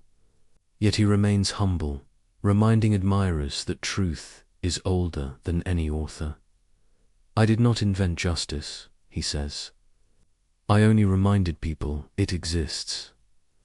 When asked what kept him writing for so long, he replies, "The world kept misbehaving, and then, with a laugh, I could not allow it the last word."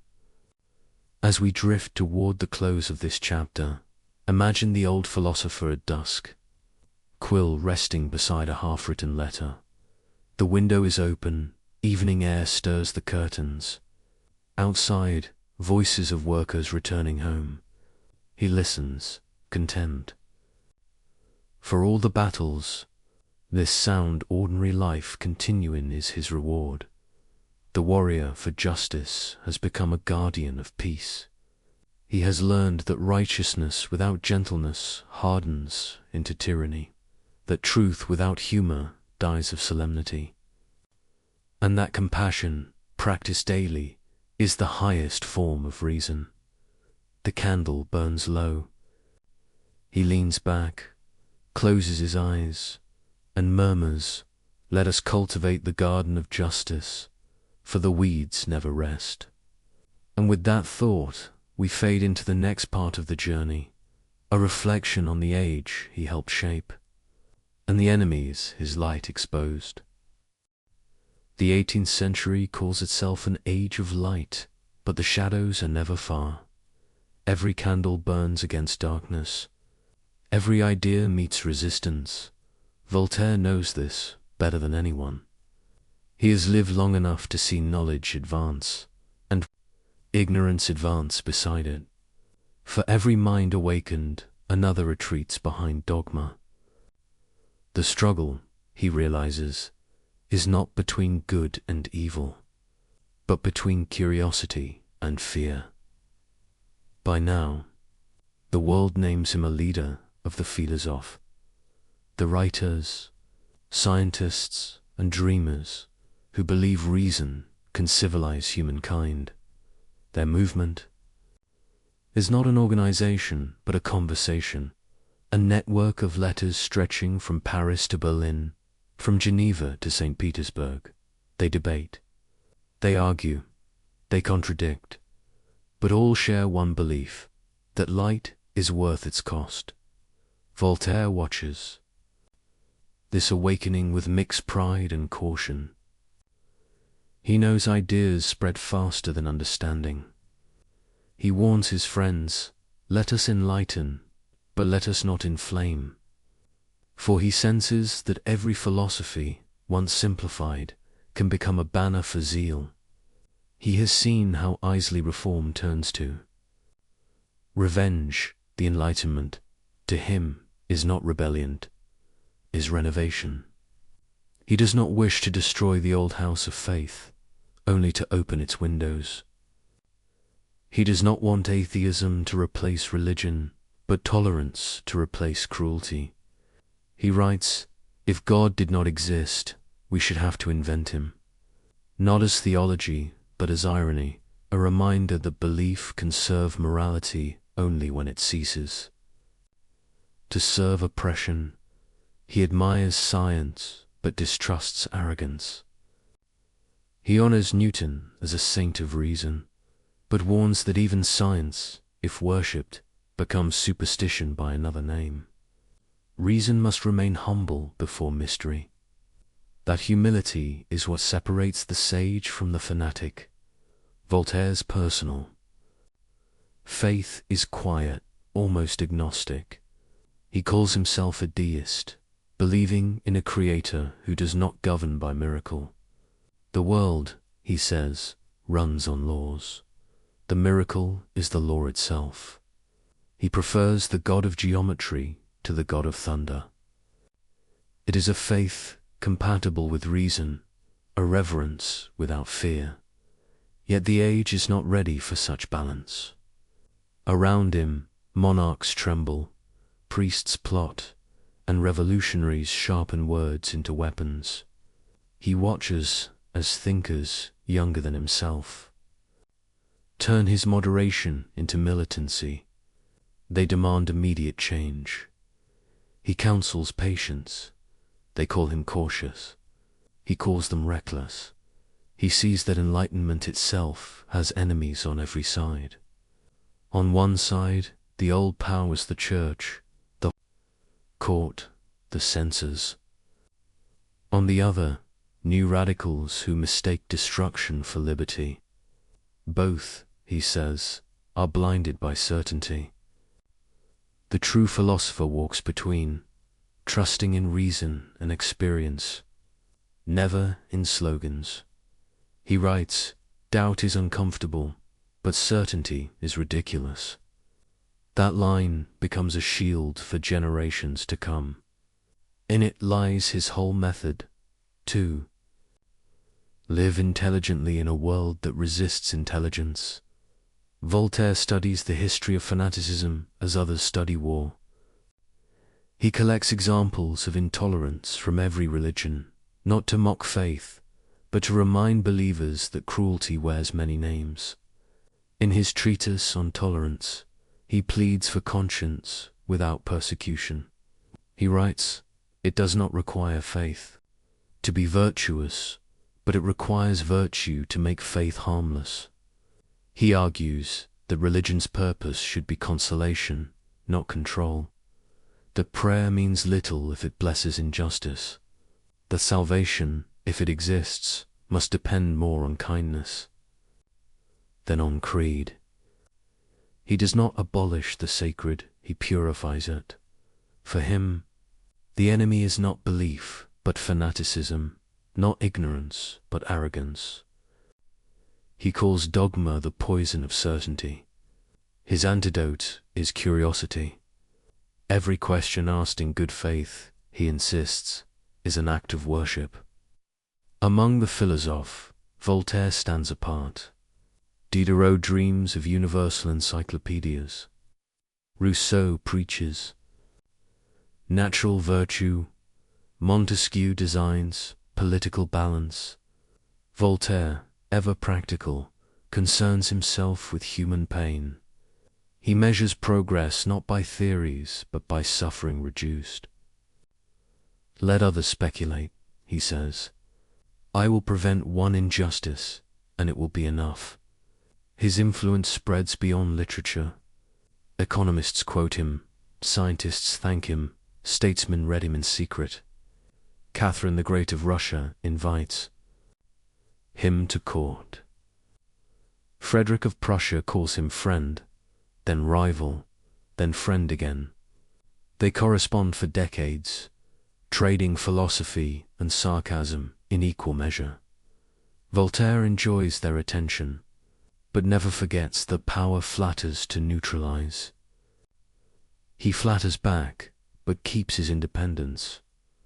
To kings he offers advice wrapped in wit.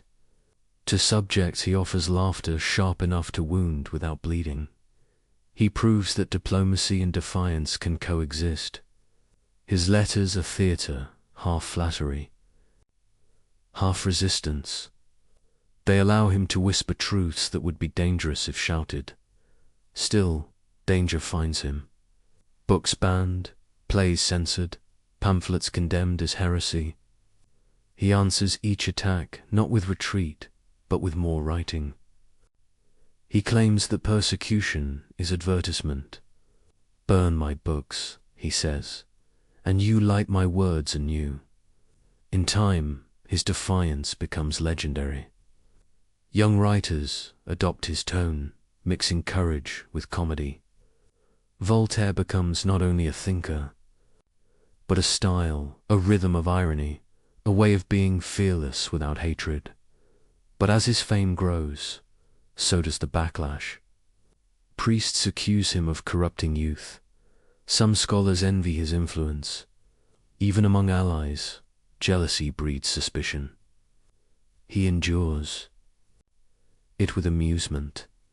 He says, "To be hated by fools is the beginning of wisdom."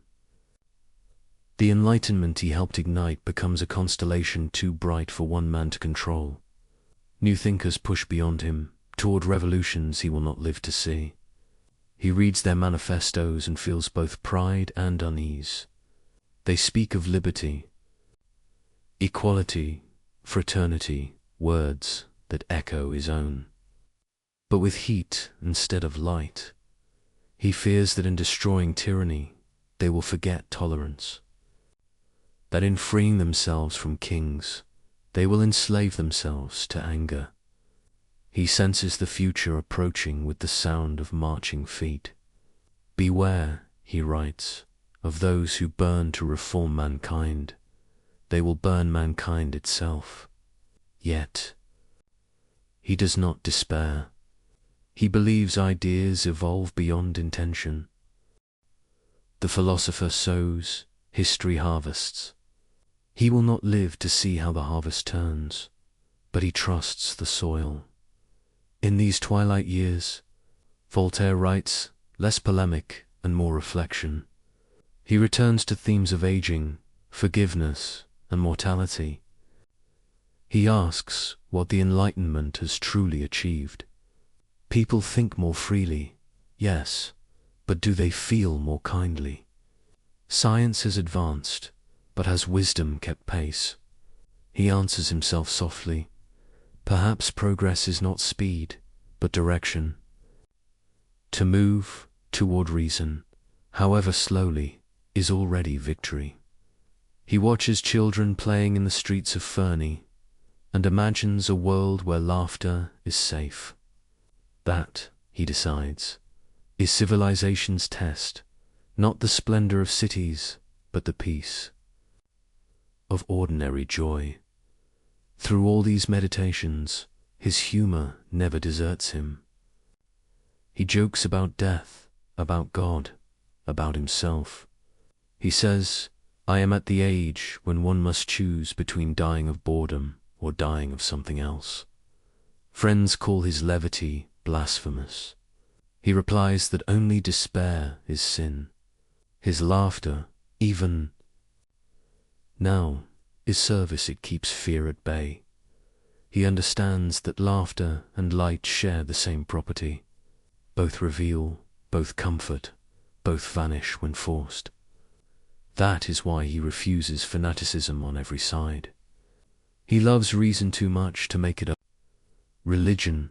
Visitors ask him to define enlightenment. He answers without hesitation. It is the habit of judging things by evidence and people by their humanity. That sentence could stand as his epitaph. He sees enlightenment not as knowledge acquired, but as prejudice discarded. It is not a destination, but a discipline, a way of looking without hatred. He warns that light creates shadows. Every new truth exposes new errors. The work of thought, therefore, never ends. He imagines the future continuing this work, generation after generation, each one correcting the last. That image comforts him more than any creed. Late in life, he visits Paris again after decades in exile. The journey is both triumph and temptation. Crowds fill the streets to see him. Theaters perform his plays. Academies welcome him as a hero. He rides through the city as through a living book. Students shout his name. Women throw flowers. Priests mutter prayers he does not need. He bows from his carriage window, smiling faintly. He knows that fame, like faith, is a form of illusion. But he accepts it as one accepts sunlight, brief, warm, undeserved, and gone by evening. That night, in his hotel room, he writes the last words he will ever publish. May all men remember that they are brothers. It is both blessing and warning. It is the Enlightenment reduced to a whisper. As this chapter of his life closes, the enemies of light remain, but so do its keepers. The movement he helped shape will survive him and divide without him. Some will turn his moderation into rebellion, some will misquote him to justify cruelty. He cannot prevent it. Ideas, once born, belong to history, yet he leaves behind a pattern, a method of thought that resists corruption, doubt, humor, patience, and courage.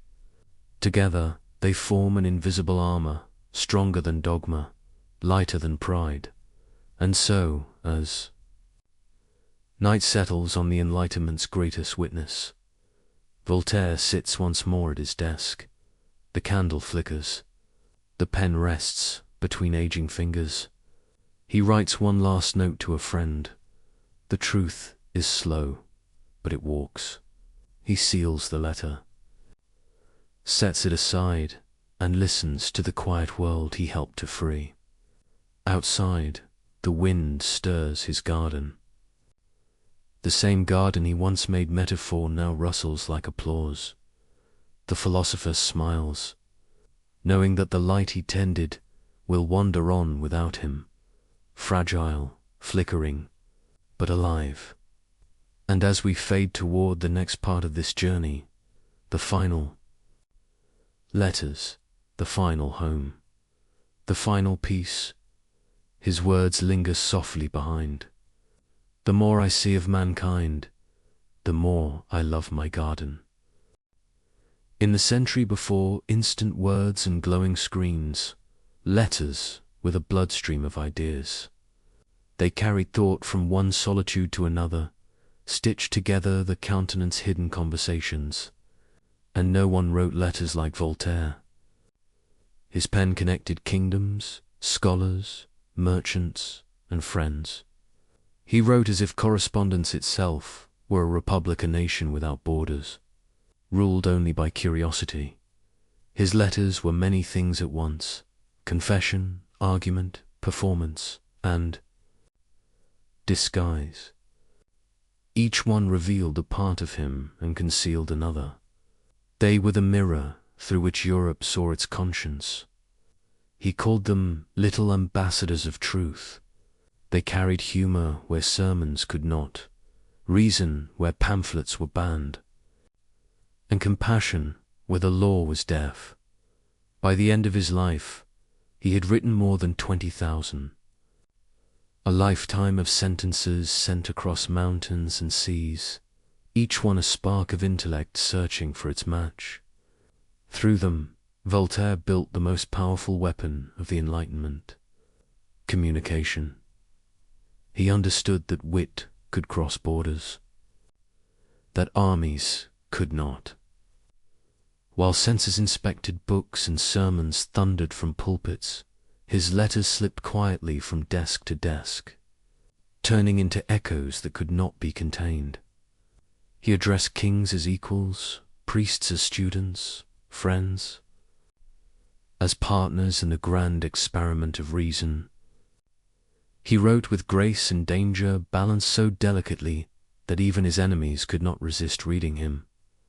To Catherine the Great, he offered counsel disguised as flattery. To Frederick the Great, he offered flattery disguised as counsel. Their exchanges reveal a man who could disagree without provoking wrath, a master of tone who never confused humility with submission. He knew that a gentle truth, well-timed, was more revolutionary than any shout. The art of wit, to Voltaire, was not mockery for its own sake. It was the discipline of clarity. To write wittily was to think clearly enough that even the dull would listen. He said, "A witty phrase is a truth smiling." And he smiled often. Among his most dangerous letters were the letters Philosophites, the philosophical letters written after his stay in England.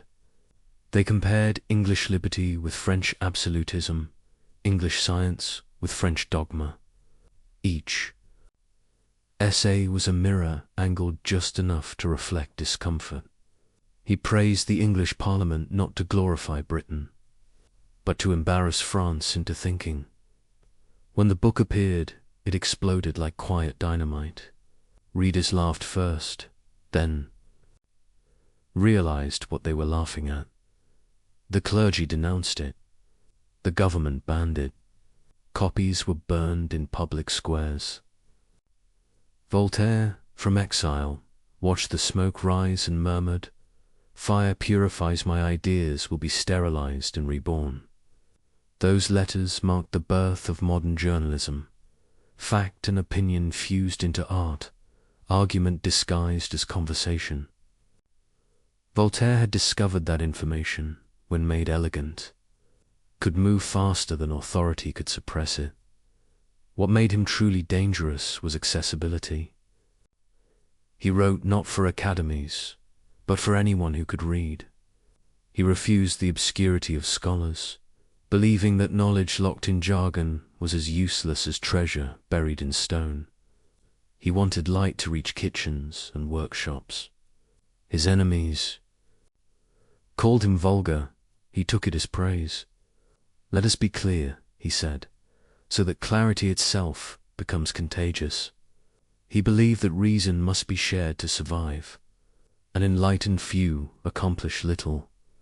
An enlightened many transform the world. So he simplified without betraying depth.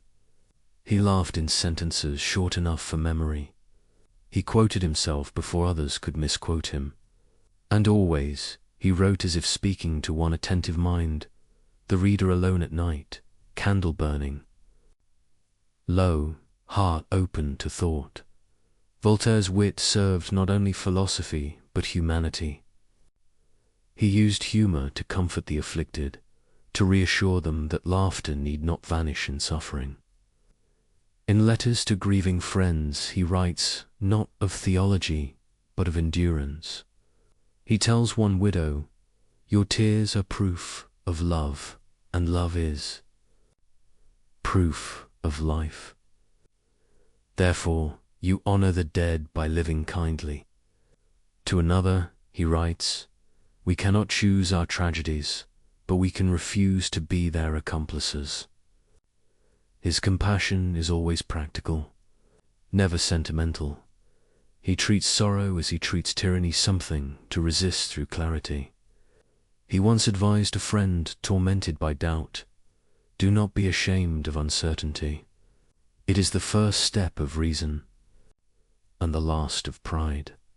These lines, written for one person, would later circulate through Europe as anonymous wisdom. Every letter he sent risked interception. So he developed a style of subtlety. Jokes within jokes, meanings within meanings. Censors could not punish what they failed to understand. His metaphors became armor, his laughter camouflage. He sometimes used pseudonyms or fictional editors. One pamphlet would quote another that did not exist. One character would contradict another, so that blame dissolved in ambiguity. It was a chess game of intellect and survival. He loved it, not for deceit's sake, but for the elegance of evasion. Yet he never hid completely. He wanted his opponents to know that behind the masks was always the same smile. He wrote, "They will never catch me, for I run faster than their anger." And he did through wit, through mobility, through sheer endurance, the charm of his letters lay not only in ideas but in tone. He wrote as if speaking softly across a table, never as a lecturer above a podium. He replaced dogma with dialogue. Even when he corrected, he invited. Even when he mocked, he included.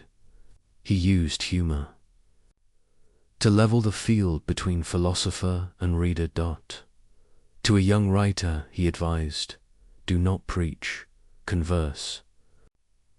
To another, truth enters through the ear that laughter has opened. He believed that reform achieved through conversation endures longer than reform achieved through coercion, because conversation, unlike conquest, preserves dignity on both sides. This is why his letters outlasted his polemics. While essays grow dated, letters preserve tone, the texture of living thought. They reveal a mind in motion rather than a monument. Some of his finest insights hide in casual sentences. To a mathematician he writes, "Precision is the politeness of thinkers." To a soldier, courage without reason is a wild dog.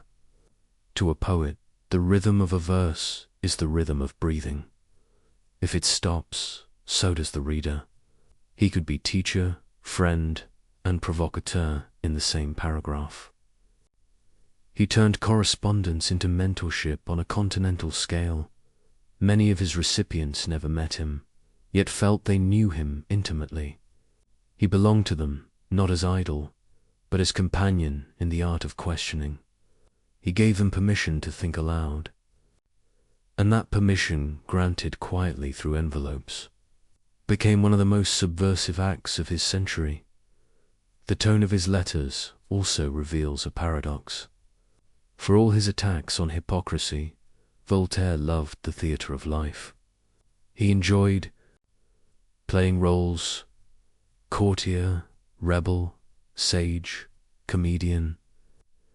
He believed irony was not deceit but perspective. It allowed him to see both sides of truth at once. Seriousness, he said, is the refuge of the mediocre. Yet his laughter always served. Sincerity. He joked, only to expose what people took too seriously. In his later years, the letters mellow. He no longer fights with everyone. He chooses his battles with care. He praises young thinkers, encourages women, writers, and debates priests who have learned, finally, to answer with civility. The age has changed, partly because he forced it to. But not all his correspondence is gentle. Sometimes the old fire returns. When he reads of injustice, the sentences sharpen instantly. He writes to a bishop defending intolerance. If you wish to serve God, begin by making men less miserable. He writes to a minister who excuses censorship. Do you fear words? Then you have already lost. Even at 80, his pen still carries the precision of outrage. He signs each letter not as philosopher or noble, but simply Voltaire, cultivator of Ferney. That title, half humorous, becomes his signature philosophy. Cultivator, one who tends the soil, the mind, the human conscience. It replaces all other honors.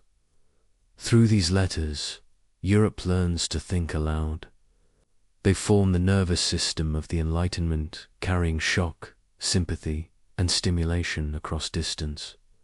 Voltaire teaches that conversation itself is civilization. That where people exchange words, they are less likely to exchange blows. His wit softens disagreement into curiosity. He makes the act of correspondence a moral duty. He writes, "To answer is to exist."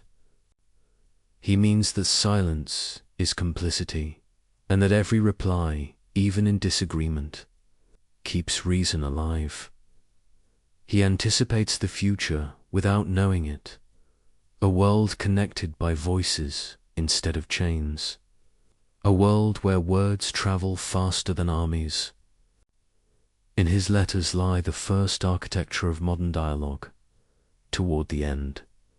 As his strength fades, he writes fewer lines, but with more tenderness. He thanks his correspondents for keeping him alive in spirit. He writes, "When I can no longer travel, my words walk for me."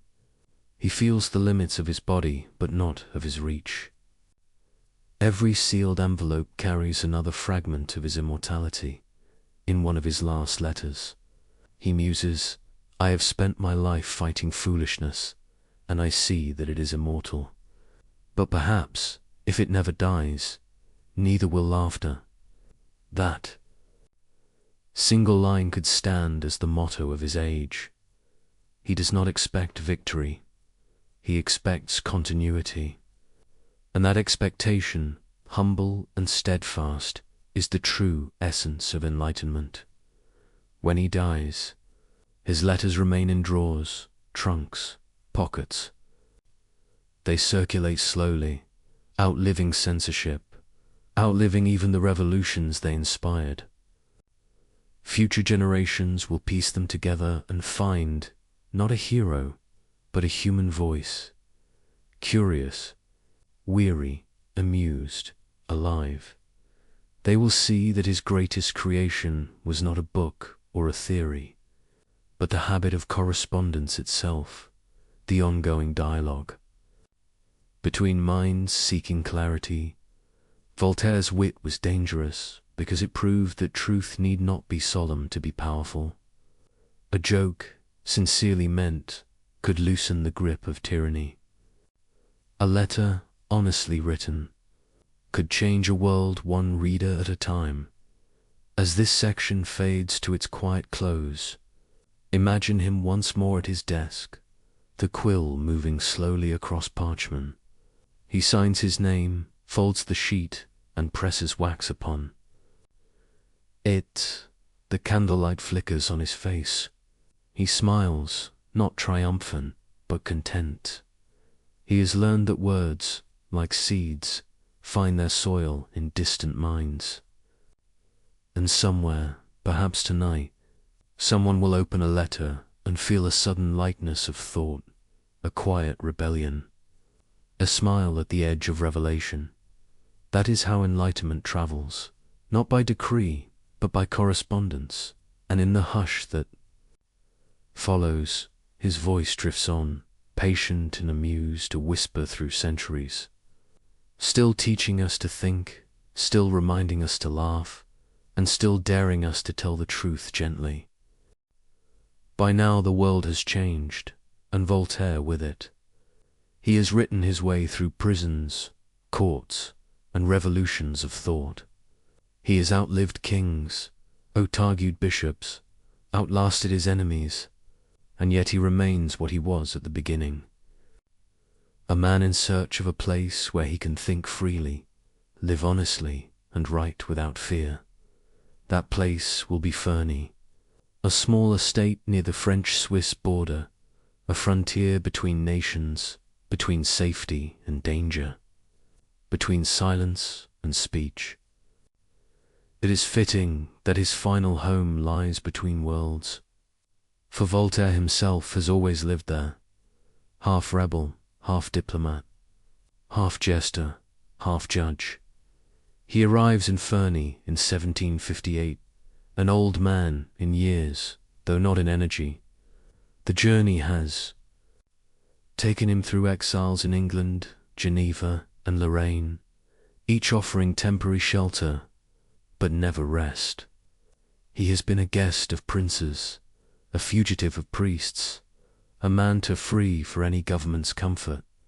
Ferney is his compromise with fate. A place close enough to France to matter, but far enough from Paris to survive. The land is wild when he buys it. A handful of peasants tilt thin soil under mountain winds. The houses lean with age. The fields produce little. Voltaire sees not poverty but potential. He looks at the valley and imagines a living philosophy, a village where work, knowledge, and tolerance could coexist. He begins to build. He renovates the manor, plants orchards, digs wells, hires masons and carpenters. Soon the sound of hammers replaces the silence of neglect. Ferney becomes a construction site for reason. Voltaire walks among the workers, sleeves rolled, discussing both measurements and metaphysics. He tells them, "We shall cultivate, and therefore we shall live." They laugh, thinking it jest, but he means it with sacred seriousness. Word spreads that the great philosopher has settled near the border. Visitors begin to arrive, refugees, scholars, merchants, dreamers. Some come seeking wisdom, others protection. They find both. Voltaire's home becomes a sanctuary without formal walls. Catholics and Protestants live side by side under his roof. He insists they share meals, arguing that reason requires no uniform creed. He builds a chapel, and above its entrance carves an inscription that confuses authorities. Dio rerexit Voltaire to God. Voltaire built this. It is part devotion, part joke, part defiance. The message is clear. A man may believe in God without belonging to any church. The local bishop protests. Voltaire replies politely, saying that charity is better theology than quarrel. He continues his work, turning Ferney into a model of peaceful productivity. Within a decade, the barren village becomes prosperous. He introduces better farming methods, founds a watchmaking workshop, brings in teachers and artisans. He ensures the poor are paid fairly, that the children learn letters as well as trades. He pays for dowries, repairs roads, funds hospitals. Ferney becomes known as the city of Voltaire. Travelers marvel at its order and civility. When asked why he invests so much in a small village, he answers, because the world begins. Wherever we stand, that is the garden philosophy made flesh. What he once wrote in satire, he now lives in practice. Fernie is not only refuge, it is proof, a demonstration that enlightenment, applied patiently, can feed the hungry and calm the fearful. The house itself becomes legendary. Guests come from all corners of Europe. They find a host both humble and theatrical, a man who can quote Latin one moment and gossip about local harvests the next. He delights in conversation more than ceremony. The dining room becomes his new salon. Each meal a symposium, each guest both student and teacher. He listens intently to stories, asks questions that turn anecdotes into parables. He laughs easily, yet beneath the humor lies purpose. He tests ideas the way farmers test soil, by seeing what grows. He writes less now, but what he writes carries the weight of distillation. Each letter, each essay, feels like a seed packed with seasons of experience. Despite the peace of Fernie, controversy finds him still. The church denounces him anew for his epitaph to reason. Critics call him a hypocrite for his wealth, as if comfort disqualified conscience. He answers with the same composure as always. Let them shout. The more noise they make, the less harm they do. Even kings tread carefully around him now. They need his approval as much as they once feared his scorn. Frederick of Prussia still writes, sometimes flatteringly, sometimes bitterly. Their friendship has cooled, but not died. Voltaire answers courteously, always returning to the same theme, that wisdom is better than power, because wisdom needs no guards. He corresponds with Catherine the Great, sending advice on law, education, and tolerance. She admires him enough to call him the teacher of Europe. He replies, half amused, I am but a student who never stops asking questions. Fernie becomes both fortress and lighthouse. From its quiet hills, Voltaire watches the world evolve. He sees revolutions stirring in America, reforms rising in France. He senses the tremor of an era ending. He is too old to travel, yet his words move faster than any courier. Visitors describe him as radiant in his frailty, thin, pale, but glowing with vitality of mind. He speaks of the past with affection, of the future with curiosity, of himself with irony. He refuses to be solemn, saying, one must die as one has lived amused. In those twilight years, he becomes philosopher, mayor, and father to his villagers. When disputes arise, they come to him. He listens, decides, and often pays from his own purse to settle matters. He prefers peace to principle, because peace feeds more people. He writes that governments could learn from gardeners, remove weeds, but never the roots of life. It is both agricultural and political advice. When winter settles on Fernie, he spends evenings near the fire reading letters. He comments aloud to himself, sometimes laughing, sometimes sighing. He keeps one letter from an old friend pinned above his desk as simple line, "You have made thought humane." He reads it often, as if reminding himself that enlightenment is not about brightness, but warmth. In these moments, he feels gratitude rather than pride. He knows that the ideas he helped nurture will outlive him and grow in unpredictable ways. He no longer worries about credit, only continuity. He says, truth does not need heirs, only witnesses. The seasons turn gently. He watches snow cover the garden, then melt into new green. The rhythm comforts him. Life, he realizes, repeats itself, not as punishment, but as promise. Every return of spring is proof that labor was not wasted. Friends who visit in those final years describe the same scene.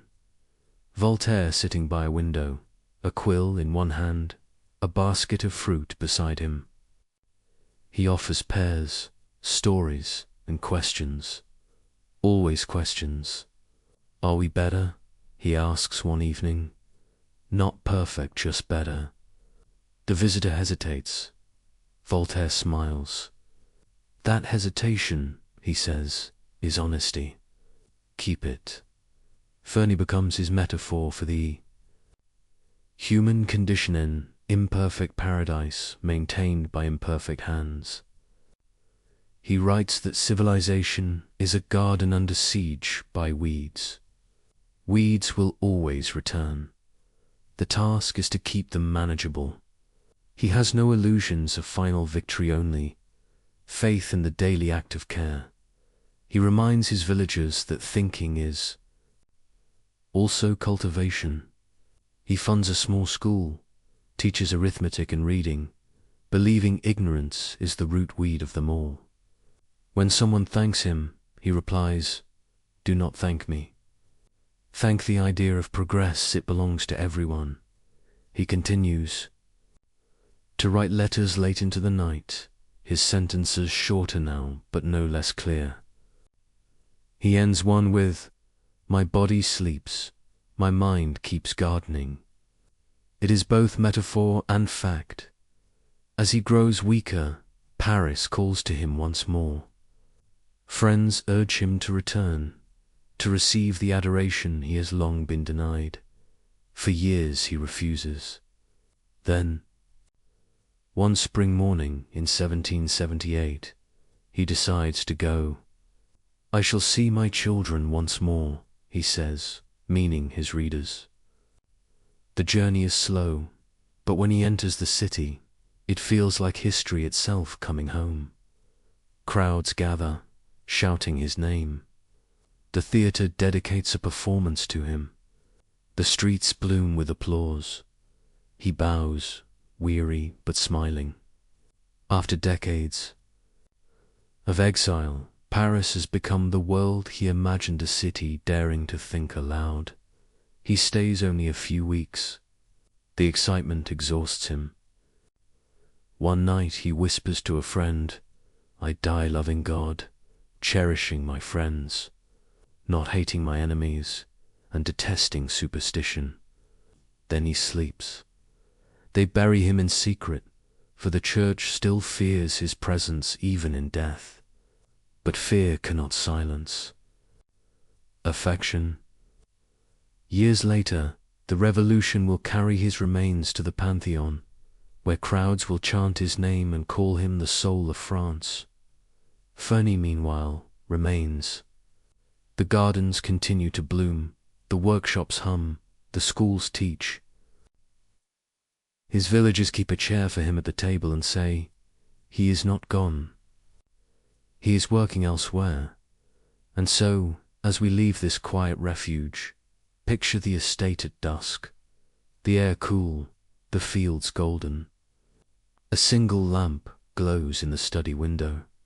Inside, an empty chair, a quill resting in its holder, the scent of parchment. An ink still fresh dot outside. The garden hums with life bees moving between blossoms, branches stirring in gentle wind. Everything continues, as it always does, as he always hoped it would. The man is gone, but his refuge remains, a living symbol of reason's patience. Proof that thought, when rooted in kindness, can become a home.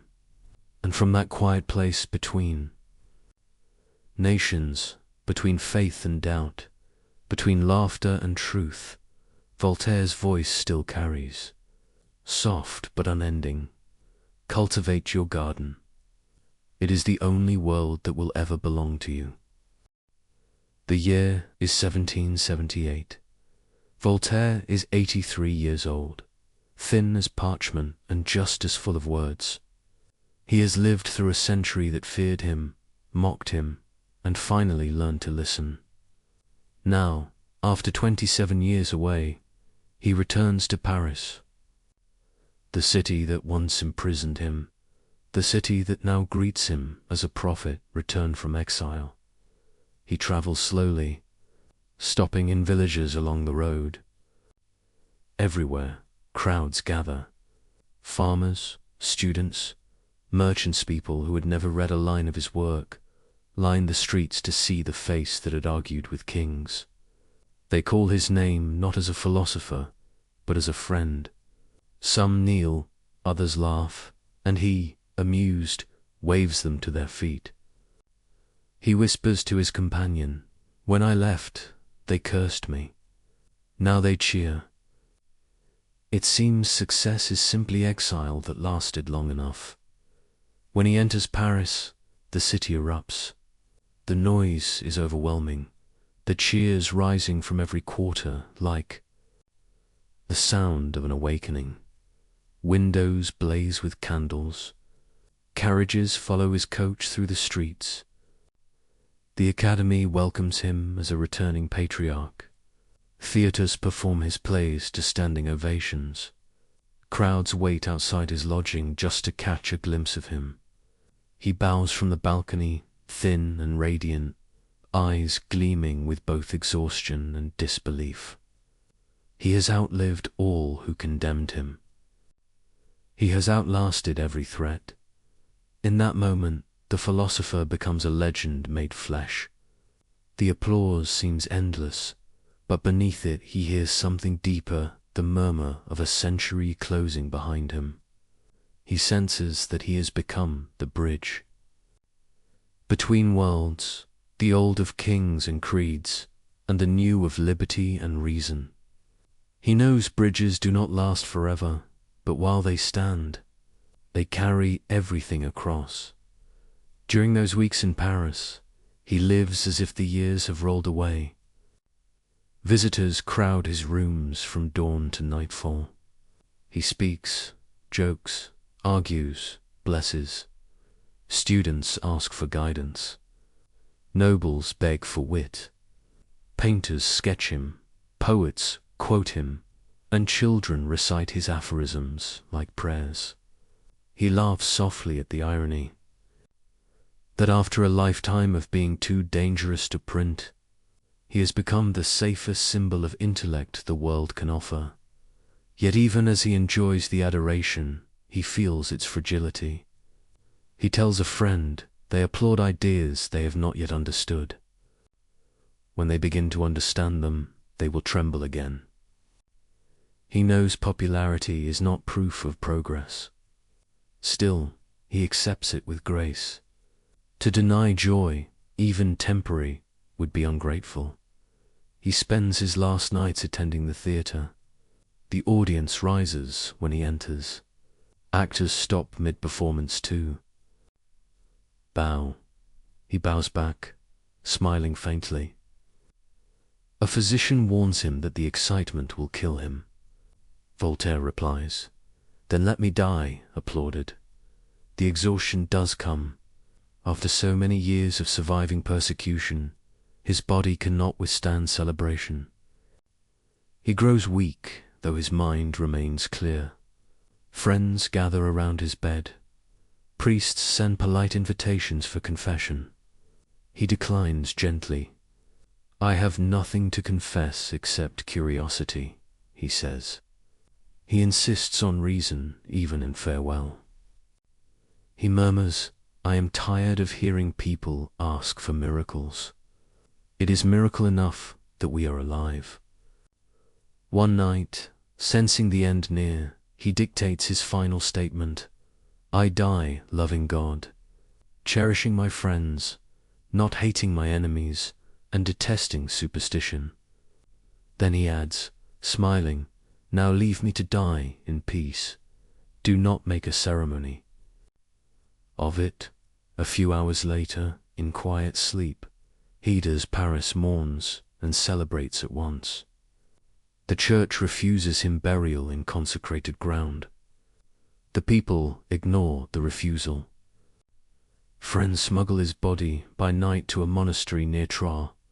where he is laid to rest secretly, as if even death feared his voice might rise again, but silence will not hold him. 11 years later, after the storm of revolution, France reclaims him publicly. The revolution's leaders, believing themselves heirs to his pen, order his remains carried to the Pantheon, the temple of the nations great. The procession is immense. Tens of thousands follow the coffin through streets lined with banners. Inscribed on the side, he gave mankind the spirit of liberty. Some weep, some sing, some carry candles, and above them all, the bells ring not for religion, but for reason. His body, once smuggled in secret, now rests beneath marble open to the sky. The irony would have delighted him. His legacy, however, is not stone but atmosphere. It lives in the habits of thought he made possible. Before him, people asked, "What must I believe?" After him, they began to ask, "What can I know?" Their change subtle, immensely shaped civilization. He did not invent the Enlightenment. He embodied its temperament, curiosity without cruelty, courage without hatred, and the refusal to take oneself too seriously. He left behind no disciples, only readers, millions of them. His influence moved through institutions he never trusted. Through revolutions he never joined, through laws he never wrote. It became invisible, as air becomes invisible once everyone breathes it. Philosophers debated his theology. Politicians quoted his wit. Common people remembered his laughter. He became a presence rather than a person, a whisper reminding each generation that reason is not cold, that truth need not shout, and that progress begins with a question. The paradox of his life endures.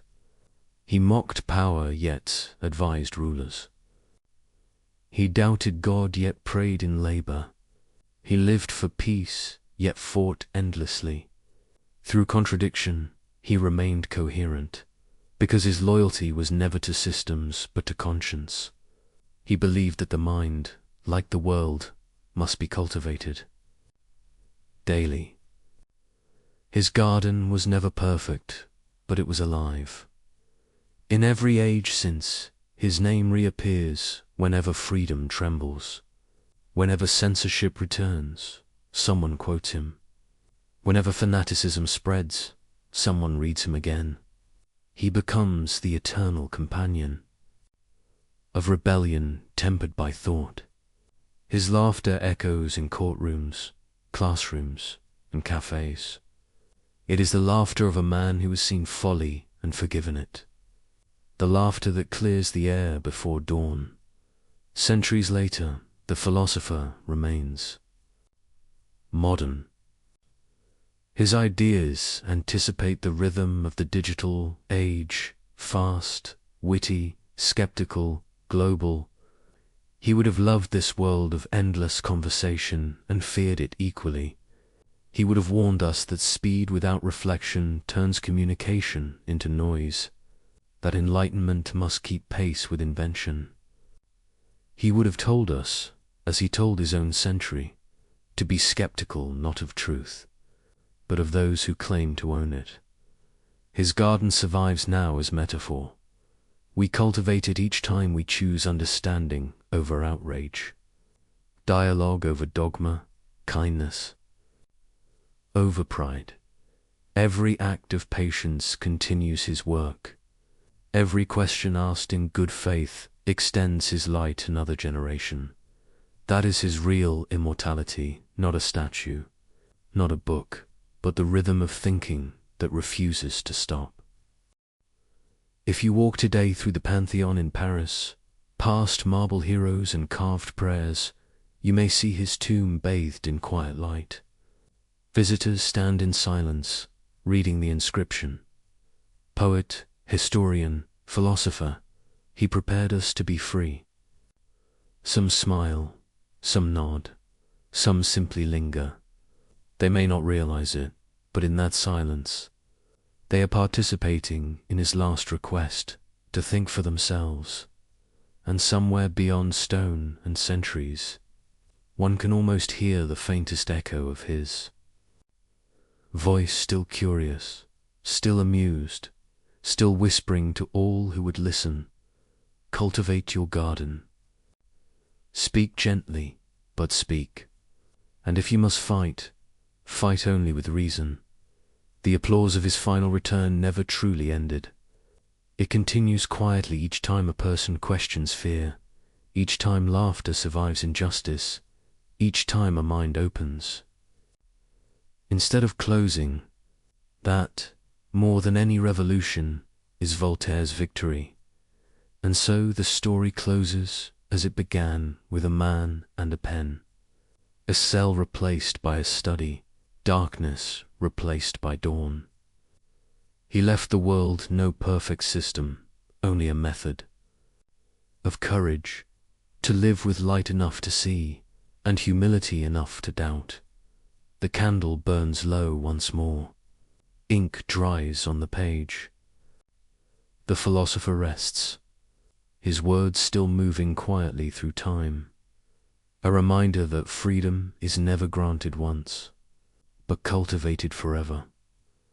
The story of Voltaire ends, but his invitation does not.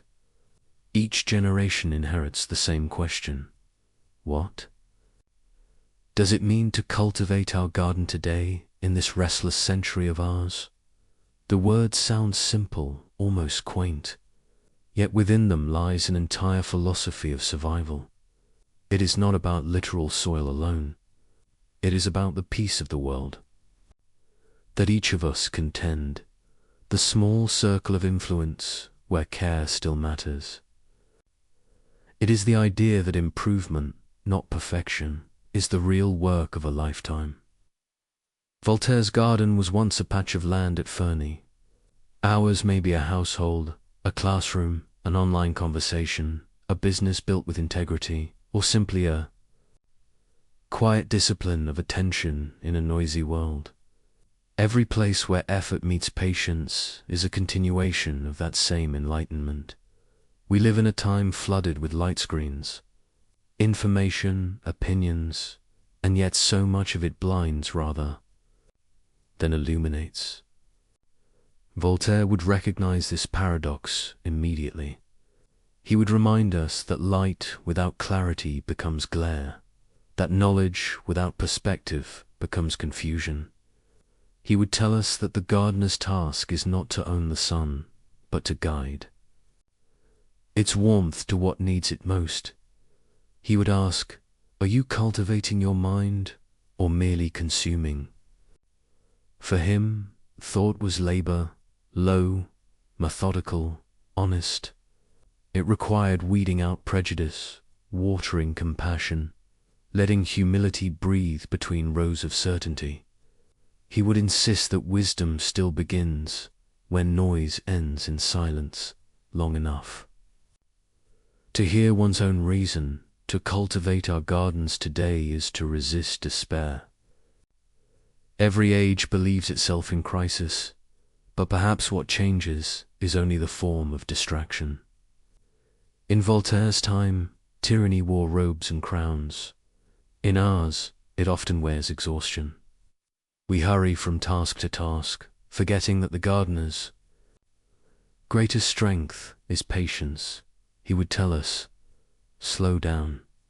Do not wait for utopia or collapse. Attend to the ground beneath your feet. The weeds of ignorance, cruelty, and apathy are easier to pull when they are small. Neglect them, and they become forests." He would smile at our technology, marvel at our tools, and then ask the same question he asked of kings: to what end? For him, progress was never a matter of invention alone, but of intention. A machine is neutral, only its use has morality. To cultivate is to choose purpose over power. Voltaire's voice would fit naturally in this century of argument. He would scroll, observe, and laugh softly. He would see crowds proclaiming certainty in every direction, each shouting that they alone have truth. He would remind them that shouting is not proof. He would write a sentence short enough for our attention span and sharp enough to cut through the noise. Those who think alike are not necessarily thinking. He would ask us to bring humor back to discourse, to argue as gardeners debate, whether with passion, yes, but also acceptance of limits. For a reason, like the seasons, thrives on cycles of growth and rest. We must plant ideas, knowing some will fail. Failure, to Voltaire, was never disgrace. It was compost future nourishment for better thought. To cultivate our gardens today also means courage. Freedom of speech remains fragile, threatened not only by laws but by indifference. He would tell us that silence, even when born of fatigue, feeds the roots of tyranny. He would not demand constant rebellion, only honest participation, the willingness to speak gently but persistently. He believed persuasion begins not with shouting but with listening. Speak, he might say, as if your opponent could. Be your neighbor tomorrow. He would urge us to defend reason without cruelty. The enemy is not the believer or the skeptic, but the arrogance that refuses to learn. Tolerance, he wrote, is not weakness. It is the recognition that all of us are fragile in different ways. In a world divided by ideology, his garden remains open ground. Perhaps most of all, he would remind us to find happiness not in theories, but in usefulness. He once wrote that work protects us from boredom, vice, and need. That still holds. 2. Create, repair, teach, or help. These are acts of faith in the human project. They are how we turn thought into life. Voltaire never trusted purity. He trusted improvement. He knew perfection is a mirage that leads to cruelty. Better, he said, to do small good daily than to dream of grand goodness deferred forever. The gardener's joy lies in tending, not in finishing. When we look around at the scale of modern problems, climate, injustice, confusion, his philosophy may seem too small. What can a garden do against a storm? But he would answer, the storm does not last forever, the garden does. He believed in endurance over spectacle. Every era that forgets moderation, he warned, must relearn it through pain. The cultivation of one plot, one mind, creates ripples across generations. The person who teaches a child to think plants trees that will shade strangers. The worker who insists on fairness waters roots that feed unseen futures. Such acts are not dramatic, but they are the foundation of civilization. Voltaire would also remind us of humor's sacred place. He knew laughter is not escapism, but oxygen. To laugh at folly is to deny its authority. To laugh at oneself is to remain free from vanity. He would tell us that solemnity has ruined as many nations as sin.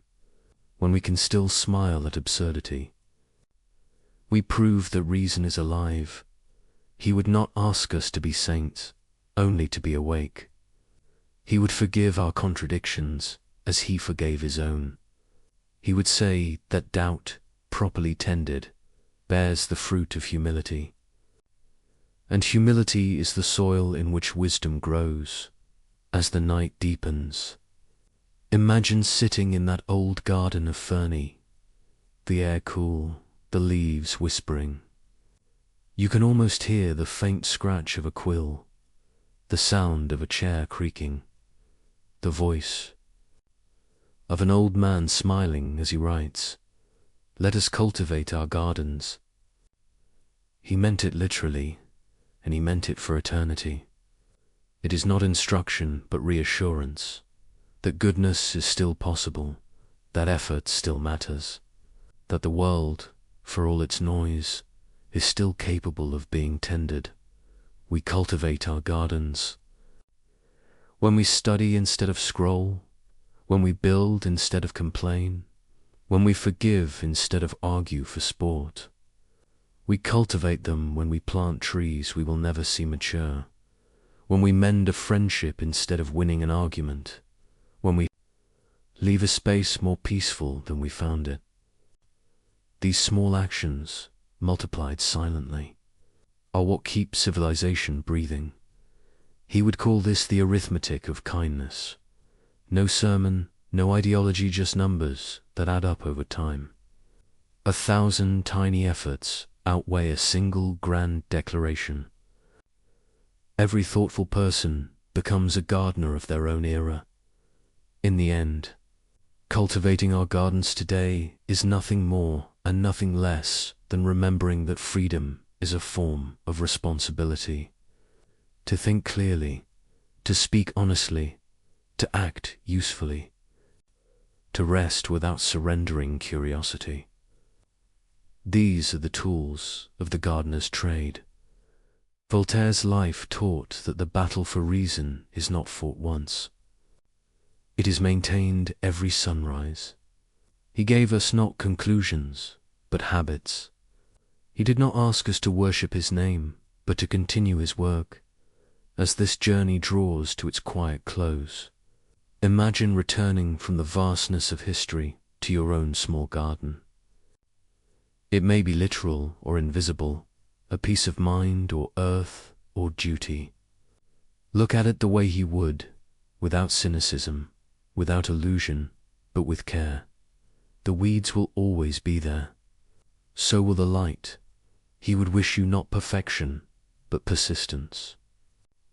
He would remind you that every moment of clear thought, every act of kindness, every refusal to hate is another stroke of cultivation.